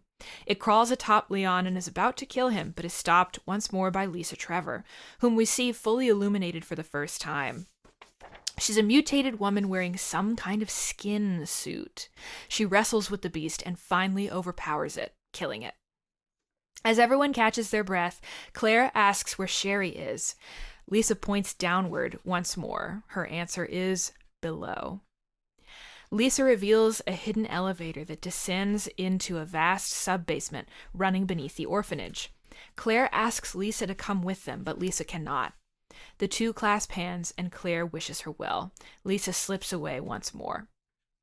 After they part from Lisa, Leon notices that something in the dead Irons' pocket is beeping. There, he finds a pager warning him that Raccoon City will be destroyed at 6 a.m. With a new sense of urgency, Claire and Leon enter the elevator and prepare to search for the way out. During the long descent, Leon asks her about Chris. Claire sighs, saying that Birkin must have been like a father to Chris, especially after she ran away. Chris likely felt grateful to Birkin and the Umbrella Corporation for the opportunities they gave him, and resented Claire for her long absence. Leon tries to comfort her, saying that Chris is lucky to have someone who will storm the gates for him, and Claire smiles weakly. So again, while I don't love revealing character and revealing relationships through dialogue, I wanted just a little something, since Chris is not in this version of the movie. And a chance for Claire to bond with Leon a little bit, which we don't really see in the film. Right. Okay. Sorry, I know this is a long revision. Let's see. Above, Lisa prowls through the orphanage, carefully and methodically killing the remaining lickers one by one. A flash of movement on a dim security feed catches her eye. She sees that her hated torturers, the Birkins, have entered the secret lab in the sub-basement. Alarmed for Claire and the others, a frightened Lisa steps into the elevator. Deep underground, Dr. Birkin collects some items from his lab, where a vivisected woman squirms on an operating table. Annette Birkin looks on, accustomed to the awful sight, but clearly distracted, even distressed, by thoughts of Sherry. William Birkin remains singularly driven to save his life's work. They're interrupted when Sherry appears in the doorway. Though she is relieved to see her parents, she screams when she sees the woman on the table. Dr. Birkin snaps at Annette to, quote, control Sherry, quote, and Annette tries to draw their daughter away from the grisly sight, explaining that while it looks scary, their research will help the world someday. The camera pans over to a cluster of mysterious vials labeled as the G virus that Dr. Birkin packs in a special metal case. Claire and Leon arrive, startling the Birkin family. Dr. Birkin attempts to hide the metal case, believing the newcomers to be Umbrella HQ operatives out to steal his work. Claire, stunned, asks whether he remembers her from the orphanage, but Dr. Birkin either does not or will not admit it. He pulls a gun on Claire and Leon, who try and talk him down. Claire and Dr. Birkin share a tense reminiscence of the past. Birkin calls her brother Chris an innocent fool and a company man through and through, unlike the smarter, more suspicious Claire. Chris, claims Birkin, took very well indeed to Umbrella's enhancements. He is the living embodiment of everything that the Birkins have strived for, their true brainchild. Birkin moves to shoot them, but Claire is faster and shoots Dr. Birkin in the chest. Sherry and Annette scream, and Claire freezes, realizing what she's done. Birkin falls to the ground, dying, but before he does, he manages to inject himself with one of the G-virus vials. Leon, sensing that something of great emotional importance to Claire has just taken place, apologizes profusely to Annette and Sherry for what has just happened. Claire stiffly starts to exit the room, task complete, seemingly prepared to abandon her companions once more as she renews her search for Chris. Dr. Birkin revives and begins to transform. He succumbs mentally to his transformation and attacks wildly, destroying the tunnel to the Arklay Mountains and mortally wounding Annette as she attempts to shield Sherry. Lisa appears and attacks Dr. Birkin in a fury, seemingly killing him a second time.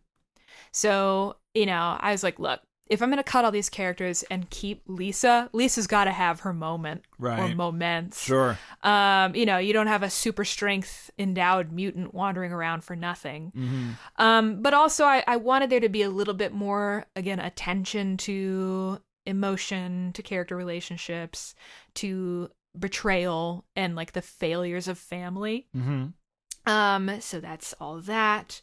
And then I'll read through the end here. I'm almost done. So, a dying Annette explains that though the passage to the Arklay Mountains may be destroyed, there's a second exit to a train tunnel that the group can use to escape. Annette presses a key card into Sherry's hands. Telling her daughter that she really did love her, she dies in Claire's arms. Lisa's prepared to stay behind and die with the rest of Raccoon City, but the trio gently persuades her that she deserves to live a life above ground. Hesitantly, Lisa accepts. Claire, Lisa, and Leon press on with Sherry. Back in the lab, the seemingly dead Dr. Birkin reanimates again. His body swells, his bones crack and reform, and a massive unblinking eye erupts from his shoulder. The survivors discover the high-speed train located at the very bottom of the facility. Their relief, however, is short-lived.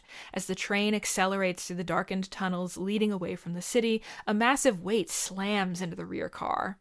Dr. Birkin is not dead, and he has undergone a final mutation. He is now a mountain of flesh and teeth. And of course, this should go without saying, he looks closer to how he looks in the Vidya game, because I just like that design. Claire fires at the monster, and Lisa attacks, while a horrified Sherry looks on, but their attacks do nothing. The Birkin thing slams Lisa into a wall, injuring her terribly. Just as the monster moves to capture and kill Claire, Leon reappears with a rocket launcher. He fires, the explosion stunning Birkin just long enough for the train to speed through the tunnel and towards an open train yard. The next part is the same, where the explosion destroys Raccoon City.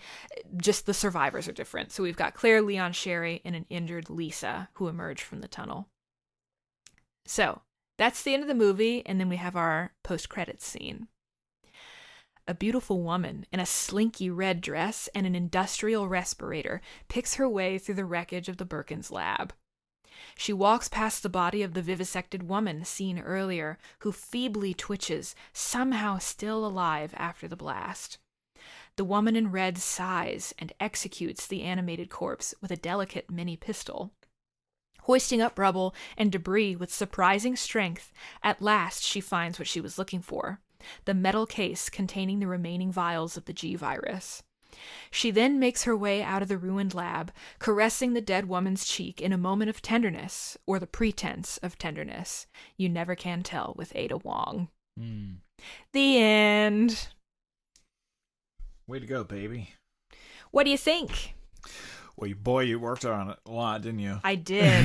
But it was a labor of love. Yeah, so our adaptations, our revisions are going to be really rather different in this case. Sure. Because you adapted Resident Evil 2. Yeah. Using pieces of the movie. That's what I wanted. Whereas I revised the movie. Look. No, I get it. I thought I was just following my fun. Yeah, I get it. What do you think? Would you watch that movie? Yeah, sure. Well, I mean, I like the story of Resident Evil 2 quite well, obviously.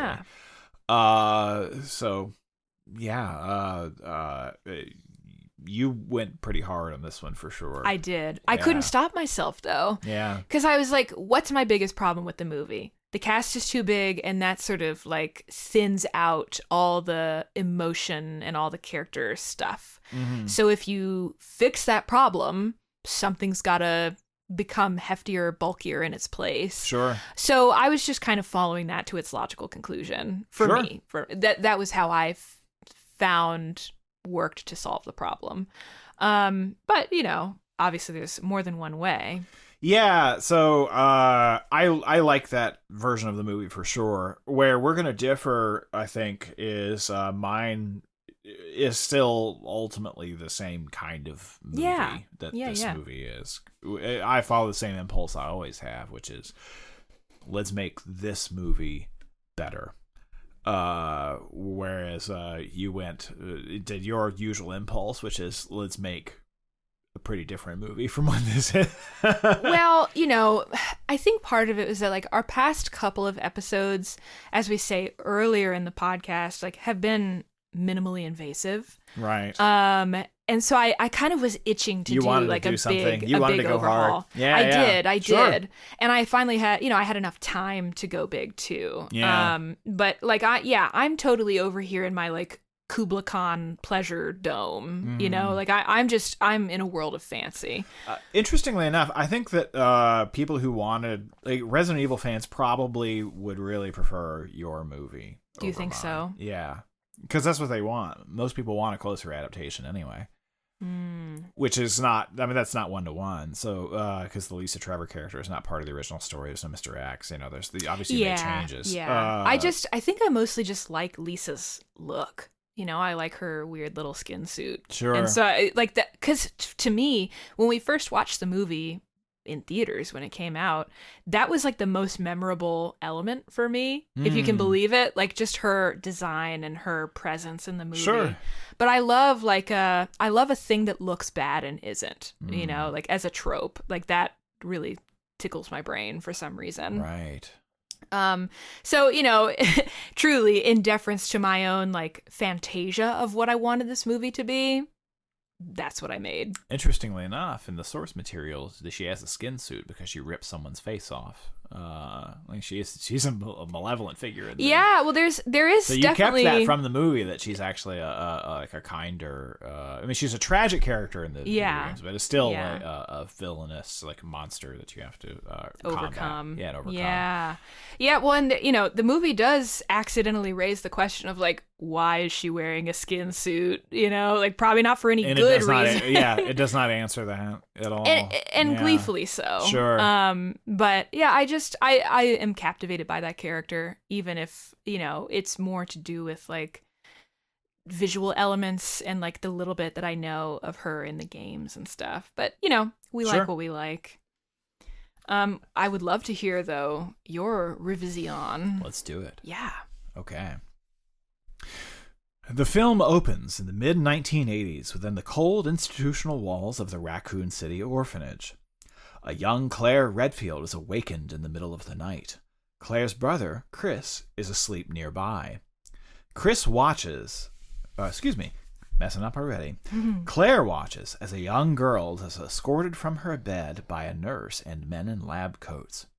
Chris wakes and tells Claire to go back to sleep, that the girl has been adopted, before rolling over to sleep again himself. When the girl looks back at Claire in fright, Claire cannot help but sneak out of bed and follow.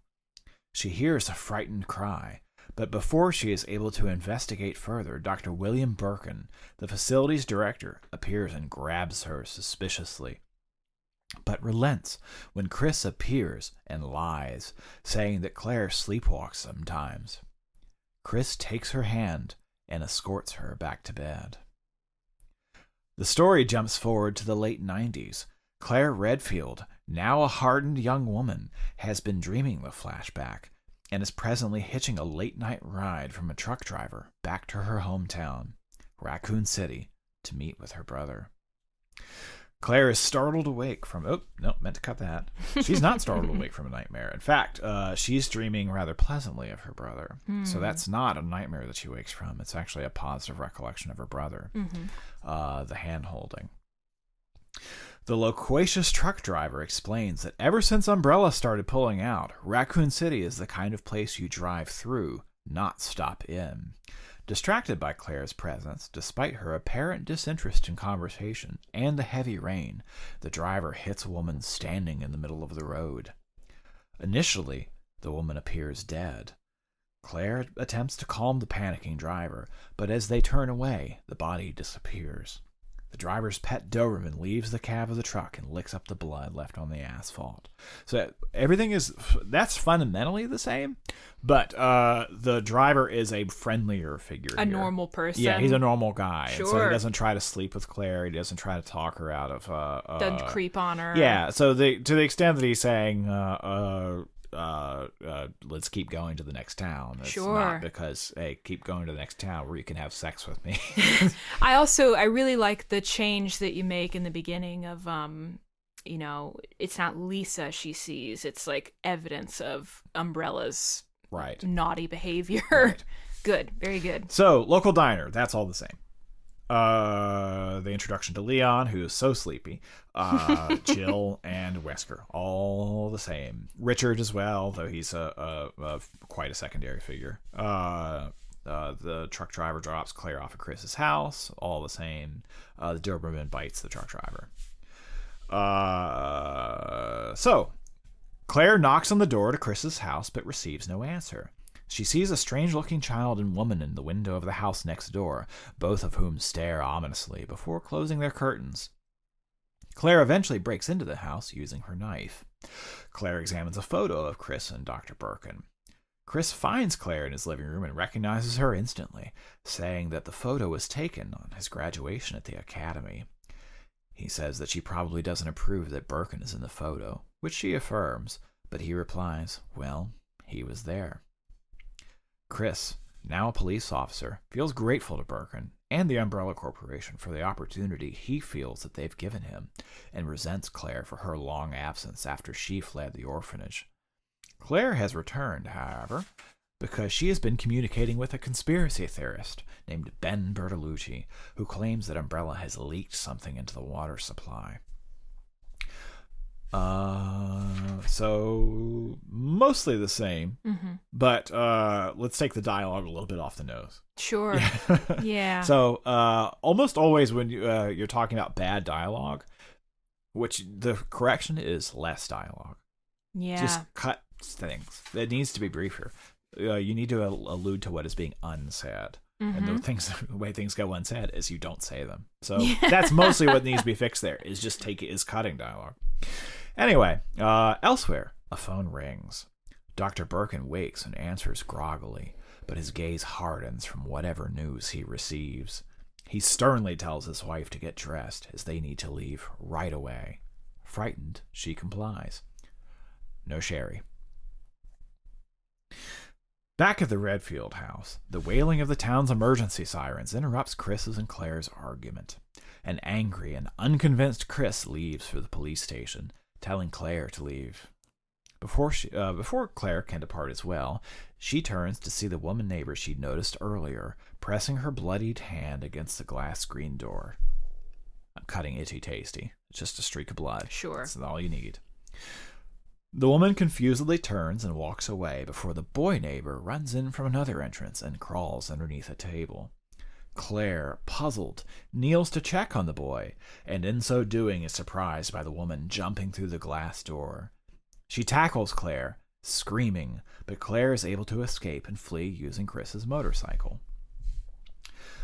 I have forgotten exactly where this is. I deleted this paragraph altogether, but there is a brief encounter. You kept it where Claire sees the Birkins who are speeding away. Yeah. So at like a stoplight or that's something. Just not there. Yeah. Sure. I'll just cut that all together. Sure. I'm happy for them to nearly, like 2 ships in the night, sort of pass. Yeah. But I don't want them to recognize each other. Sure. Because my Claire probably would kill Birkin on sight. So I've made some changes to Claire, not just to that we'll come to. At the police station, Chief Brian Irons gazes fearfully out of the window. Irons, sniffling and in a state of agitation, explains to the assembled officers that the officers who are investigating the Spencer mansion have gone radio silent, and that he does not know why the emergency sirens are blaring. He explains to Leon that the Spencer mansion is named for the founder of the Umbrella Corporation before angrily sending him to mind the front desk. He then dispatches the assembled team, Chris, Jill, Wesker, Richard, and helicopter pilot Vickers, to find the missing cops. The PDA, that's all the same. The warning that there's going to be the 6 a.m. Raccoon City destruction, that's the same. The truck driver from the film's opening, now fully succumbed to a mysterious illness and drifting into a fugue state, veers his massive tanker toward the station's gates.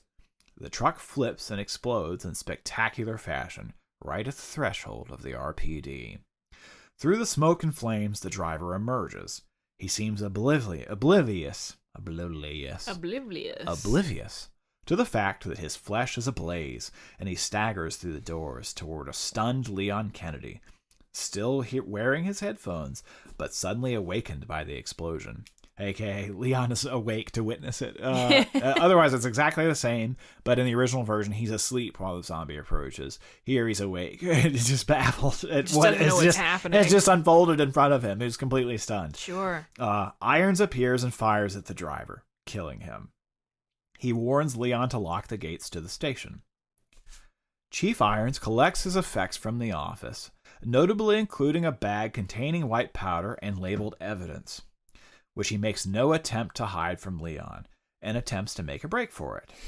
He leaves a baffled Leon in charge of the police station. So Irons is a corrupt cop, but he is not on the Umbrella payroll. Just a garden variety scumbag. Yeah. Sure. He acts like he's coked out. He does. So in the original movie, so I'm like, all right, let's just make him coked out. That's fine. So the helicopter team, the Spencer mansion, that's all the same. Back in the police station, Irons, him escaping, all that stuff. Attacked by the Doberman, his failed escape from Raccoon City before that. That's great. That's a highlight of the movie for sure. Keep that. Him being saved by Claire, that's the same. Everything in the Spencer Mansion is the same up to including the point where the helicopter crashes into the building. So, the next part where changes occur, Claire and Leon enter the police armory and collect additional firepower. Leon fumbles with the weapons, which Claire handles much more expertly. Leon awkwardly asks Claire if she picked up shooting for personal protection or whatever. Claire says that when she left the Raccoon City orphanage, she joined a group called the Shield of the Republic. Leon recognizes the name and, mildly alarmed, asks, "Isn't that the militia? The one out in the Cascades? Anti-government types?" Claire explains that they believed her about Umbrella when no one else would, and that they taught her how to take care of herself. They hear a nearby cry for help, which Leon pursues to discover a jailed Ben, the conspiracy theorist with whom Claire had been corresponding. Ben is trapped with an infected cellmate. While a nervous Leon, who has never been in this section of the police station, scrambles for the cell keys, Ben explains to Leon that Umbrella's T-virus has leaked into the town, turning its residents into mindless zombies, and he further alludes to something called the G-virus. However, just as Leon manages to get the door open, the zombifying man sharing the cell with Ben fully succumbs to the disease and attacks him, killing him. The zombie goes after Leon next. Though Leon is initially paralyzed by the shock of his failure and the grotesque display, he attempts to defend himself, but his gun fails to fire. Claire arrives and saves him, killing the zombie herself, then warns Leon to keep the safety off. So there are a lot of changes here. So among them, this is actually a little bit of 90s nostalgia. I've inserted a little bit here, but this is a negative bit of 90s nostalgia. This is maybe a little bit forgotten to people who didn't live in that time, but there were a lot of militias that arose in the 90s. Oh. That was a big 90s thing. And it's sort of in the wake of Waco. The wake of Waco. Waco. Yeah, and the as a consequence of that, and the sort of FBI attacking compounds and stuff. Yeah, there was a lot of that arose. Sure. It was very right wing, but there was a lot of, we're going to take down the government and we're going to do that. And that somewhat faded. There's other paramilitary groups and other things that have arisen that are kind of like it. But yeah, there's so many militias, especially around this time, late 90s. But I threw that in partially because at this moment in the movie, Leon, I don't remember exactly how they get to talking about it, but Claire's like, "Oh, after I fled the orphanage, I had to learn to take care of myself," and she cocks her shotgun. But I don't like that. She says, after my parents died, I had to learn to take care of myself. Yeah, maybe that's right. But in what world? I hate it. I hate that. How does that confer? It's not Mad Max out there. Right. That's always the thing. So if you want to have a character appear badass, that's like, oh, well, that's because I'm plucked out of Mad Max. You're not. She's not out there having gunfights because she's a tough orphan. It's because she's been part of fringe culture. Right. In this case. In this case. Yeah, so I like that. Let's actually change that. That's not a sufficiently good explanation. If she was on the streets, she's not having gunfights every day. She didn't get awesome with weapons because of that. So we need to find her. I find that irritating and off-putting. So let's bring in a little 90s context. Well, and that works too with the because she's in contact with a person who, even though he's right, he's a conspiracy theorist. Right. So she's kind of more comfortable in that world. Yeah, right. Sure. So that we're tying these things together much more. Additionally... Sorry, I was just going to say I really like the change that, Leon doesn't get Ben Bertolucci killed because he's so sleepy and incompetent. It's just he literally doesn't know where the keys are. Yeah. That works for me. Leon's brand new to this police force. That makes he has no idea what's going on. That makes me like Leon. But a lot if more. you have a ticking time clock and you're handed a key ring, and you just and there's 10 keys on it, what are the odds that you're going to get the guy out just in time? Yeah. So he's Ben's screwed. But it's not Leon's fault. Yeah, not really. It shouldn't be if you're going to like that character. Right. So Wesker breaks off from Jill the same way. Okay. Then Leon, Claire, and Irons watch from the main hall of the police station as zombies begin to smash through the gate. Irons tells the group to follow him for the way out. The infected begin to pour in, and the group leave the station through the loading dock. The trio arrive at the very orphanage where Claire and Chris grew up. Leon, standing at the end of the hallway, sees the dangling overhead lights swaying, as if something is jumping atop them, moving closer to their position. Irons yells at Claire, asking what the hell they're doing here, but is promptly grabbed by something unknown, and his legs dangle from the ceiling as he gives a death scream. Leon's flashlight pans up to reveal a skinless, muscular creature with an exposed brain and a multi-foot-long tongue. It does not attack immediately, however, and Leon notices that the creature has no eyes, putting his finger to his lips to silence Claire.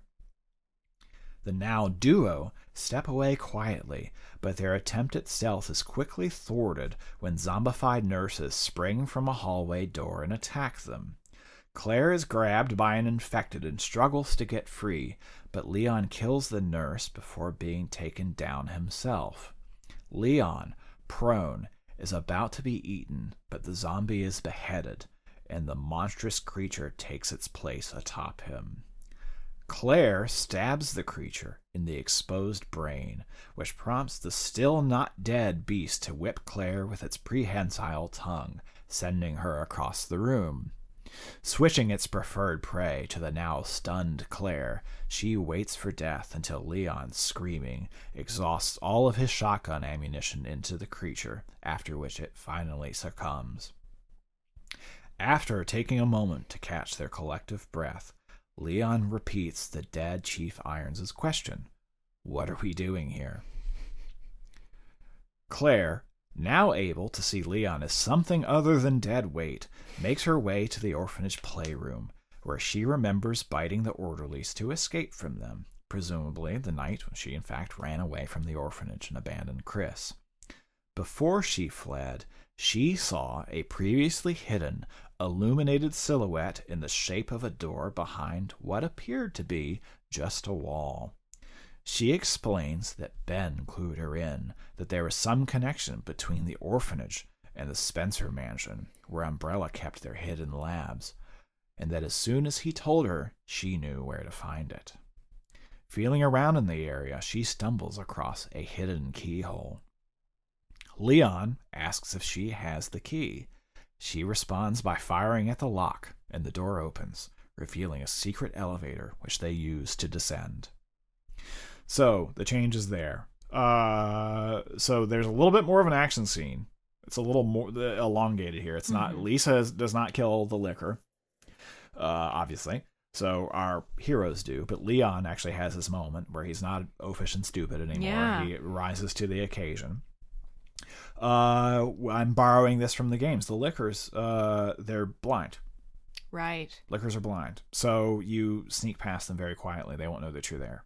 So they try to move about stealthily, quietly. Yeah. But we insert zombies back into the scene. Mm-hmm. So we now have zombies through the rest of this movie. That's why I had Lisa use she banged a metal pipe to summon the liquor to kill Irons. Oh, yeah, I didn't catch that. So we both did the same thing there. Great. Mm-hmm. But Leon is more, maybe not as awesome as Claire is, but is, not. He's learning. Weight. He's learning. Yeah. He's doing his thing. But I wanted her to know where the passage was. We didn't need Irons to have that information. Let's remove that quality from him. I wanted the last thing she sees once she knows in her flashback as a child, where she really knows something is wrong, is when the silhouette opens in the wall from a light behind it. Right. And she knows, and it's a hidden wall where the art is previously in the playroom. And so when she sees that, she knows something terribly wrong is about to happen to me. And with the information from Ben, knows that that's the way to get to the Spencer mansion and continue her search for Chris. Mm-hmm.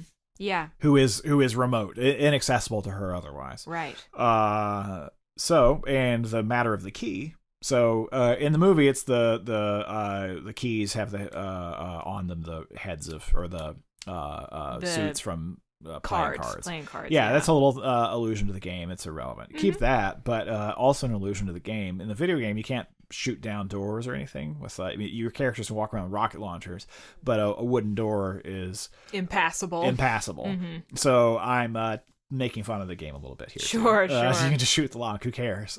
Because this is a movie. It is not a video game. So those same obstacles don't apply.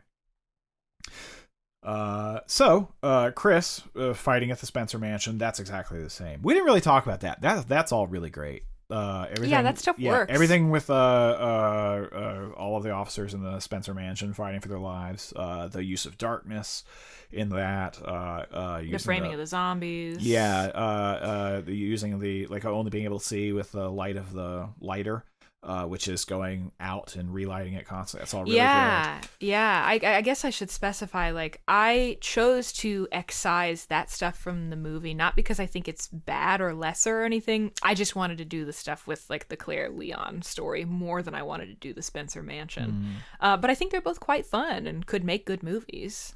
So, next we get to the Claire discovering the everything with the experiments, the evidence of that. That's fundamentally that's the same, except none of the footage from Resident Evil Code Veronica. There needs to be actual footage of experiments and horrible things, not just the dumb allusion to the following game. So that's the idea is basically the same, just have different footage being played. So Let's see. Deep underground, Dr. Birkin collects some items from his lab, where a vivisected woman squirms on an operating table. Birkin's horrified wife looks on, but the doctor is unswayed by her fear and remains singularly driven to save his life's work. Umbrella thinks I can start over. I won't give up on years of work. I just won't do it. They are interrupted when Wesker arrives to steal a case of mysterious vials labeled as the G virus from the lab. This basically plays out the same way, except there is no Sherry. Jill fires on him once she fires at Nat fires at him. So the exchange of guns, that whole thing. So everything plays out the same, just without Sherry. But I don't need him to just cut the this is God's work stuff. I just need him to be a singularly driven person who is not willing to give up everything that he's done for the past 30 years. Yeah. If he's a mad scientist, I accept that as motivation. Sure. For him to be there collecting the virus. I think it's kind of compelling, just simply the idea that there are sort of schisms within Umbrella HQ. There are different factions in this sprawling, creepy company. Sure. That's enough for me. Or even just there's a disaster, we're going to manage it differently. Go back. It's not worth your life. Yes, sure. Yeah, that's simple explanation is enough. Yeah. That way I can just accept Birkin as a mad scientist. Sure. So, Chris and Jill press on. Back in the lab, the seemingly dead Dr. Birkin reanimates. His body swells, his bones crack and reform, and a massive, unblinking eye erupts from his shoulder. Birkin announces his presence by knocking Jill seemingly unconscious. Birkin taunts Chris for being a fool, unlike the smarter, more suspicious Claire. He further says that the G virus was meant not for himself, but for Chris. That he would have been the perfect, loyal soldier that Umbrella was always trying to create.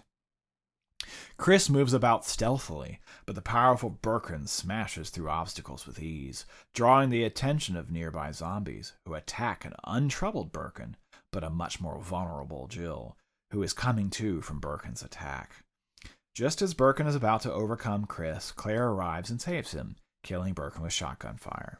So again, not terribly dissimilar, mild changes, but I wanted the illusion, or the Birkin to say that Chris was going to be, is the G virus is meant for him, to turn him into a monstrous soldier. That's what the G virus is for, is to create weapons of war. And that Chris was going to be the one who was kind of the star pupil. Yeah. Perfect. So that, but Jill's present, because in the original version, Jill is carrying Sherry away from the scene. Here, she's attacked too, so she's a participant in it. So, the survivors, Chris, Jill, Claire, and Leon, finally converge in the heart of the underground facility. They discover the high-speed train located at the very bottom. Jill and Leon head to the front car and figure out the controls to get the train started and moving. Chris and Claire move a few cars down to speak privately. Their moment, however, is short-lived.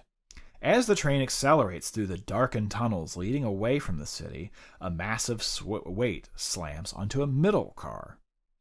William Birkin is not dead, and he has undergone a final mutation. He is now a mountain of flesh and teeth. Claire and Chris fire at the monster, but their attacks are ineffective. Leon and Jill see the scene play out via a security monitor. Jill also observes that the rear car is filled with infected people, as well as two of the grotesque creatures that Leon and Claire fought in the orphanage. She tells Leon to open the automatic doors in the rear car, which Leon skeptically does. Jill runs toward the ensuing battle, but as she does so, Wesker's PDA beeps. It is 6 a.m., and a bomb goes off overhead, taking out the lights in the train tunnel. The mutated Birkin is slower than Claire and Chris, who are able to outmaneuver it, but their stamina is failing and they have nowhere to go. Just as the monster moves to strike a killing blow against Chris, it shrieks in pain and turns. The T-virus infected have attacked him. Jill kneels down to the train coupling connecting the car wherein this scene is playing out and the rest of the train, and yells, I've confused myself. Sorry. Easy to do when you're writing this in a fugue state. I know. You go into, you become rather like a zombie yourself, just hammering away at the keyboard. All right. Quick alteration. Doing live fixes here, folks. Ooh. Jill kneels down to the train coupling connecting the car wherein the scene is playing out and yells back to... Yeah, okay. So the connection between... okay. I understand what I was saying now. Funny phrasing. Yeah, just funny phrasing. And she yells back to Leon to hit the brakes. He does so, knocking Chris and Claire over, but Jill is then unable to uncouple the car. Thinking quickly, I had to look that up. So basically, you can uncouple a running train. That's possible to do, but you have to hit the brakes to take the pressure off the coupler. Oh, yeah. I see. To loosen it, To loosen it enough you can take the bolt out. Interesting, yeah. So she does. That's what is happening here. Thinking quickly, Chris rises to his feet and jumps over to the car where Jill is, which is rapidly separating from the rest of the train. Claire takes a breath, runs, and jumps, and Birkin reaches out after her. But just as he is about to grab her, out comes the prehensile tongue of the liquor, pulling Birkin backward into the separating train car, which is engulfed in flames from the exploding city. Chris reaches out and catches her, throwing her to the train floor and shielding her with his body as the flames reach the rest of the train and engulf it. As she holds his hand, she flashes back to when she was a child in the orphanage, and Chris took her hand. The city is destroyed, and on-screen text from an Umbrella computer report indicates that there were no survivors. Unbeknownst to the company, however, Chris, Jill, Claire, and Leon emerge from the tunnel relatively unscathed. There it is. The end. No dumb post-credit scene. Get out of here. What are you saying about my post-credit scene, huh? No, that's great. I love it. You do a lot to, as always, help the movie get it out of its own way, but it still feels fundamentally like the same movie. It's the same movie. Yeah, whereas I went on my flight of fancy. Yeah. But no, I'd watch this for sure. I liked the idea of the rest of the creatures attacking Birkin because the rest of the creatures don't attack each other because they're infected with the same virus. Right. He's not. Yeah, he has the G virus. He's a sort of outsider. Yeah, and they attack him in the sequence with where he's initially attacking Chris. It's just that he's way more awesome than they are, so it doesn't matter. But no, that's great. I made a much bigger action sequence there at the end. No dumb rocket launcher. Yeah. Well, and like the action reveals character as well, like Chris shielding Claire with his body and stuff, holding the hand and all that. That's great. Little things. That's great. Little things. Little things will get the job done. Yeah. If you apply them cleverly, which I think you've done here. Yeah, I'd watch this for sure. All right. We did it. We did it, baby. We did it, baby. All right. You feel good? I do. I feel good too. Okay. Well, folks, which revision would you most like to see on screen? What movie would you like to see us cover next? Let us know at thedevilsworkshoppod@gmail.com.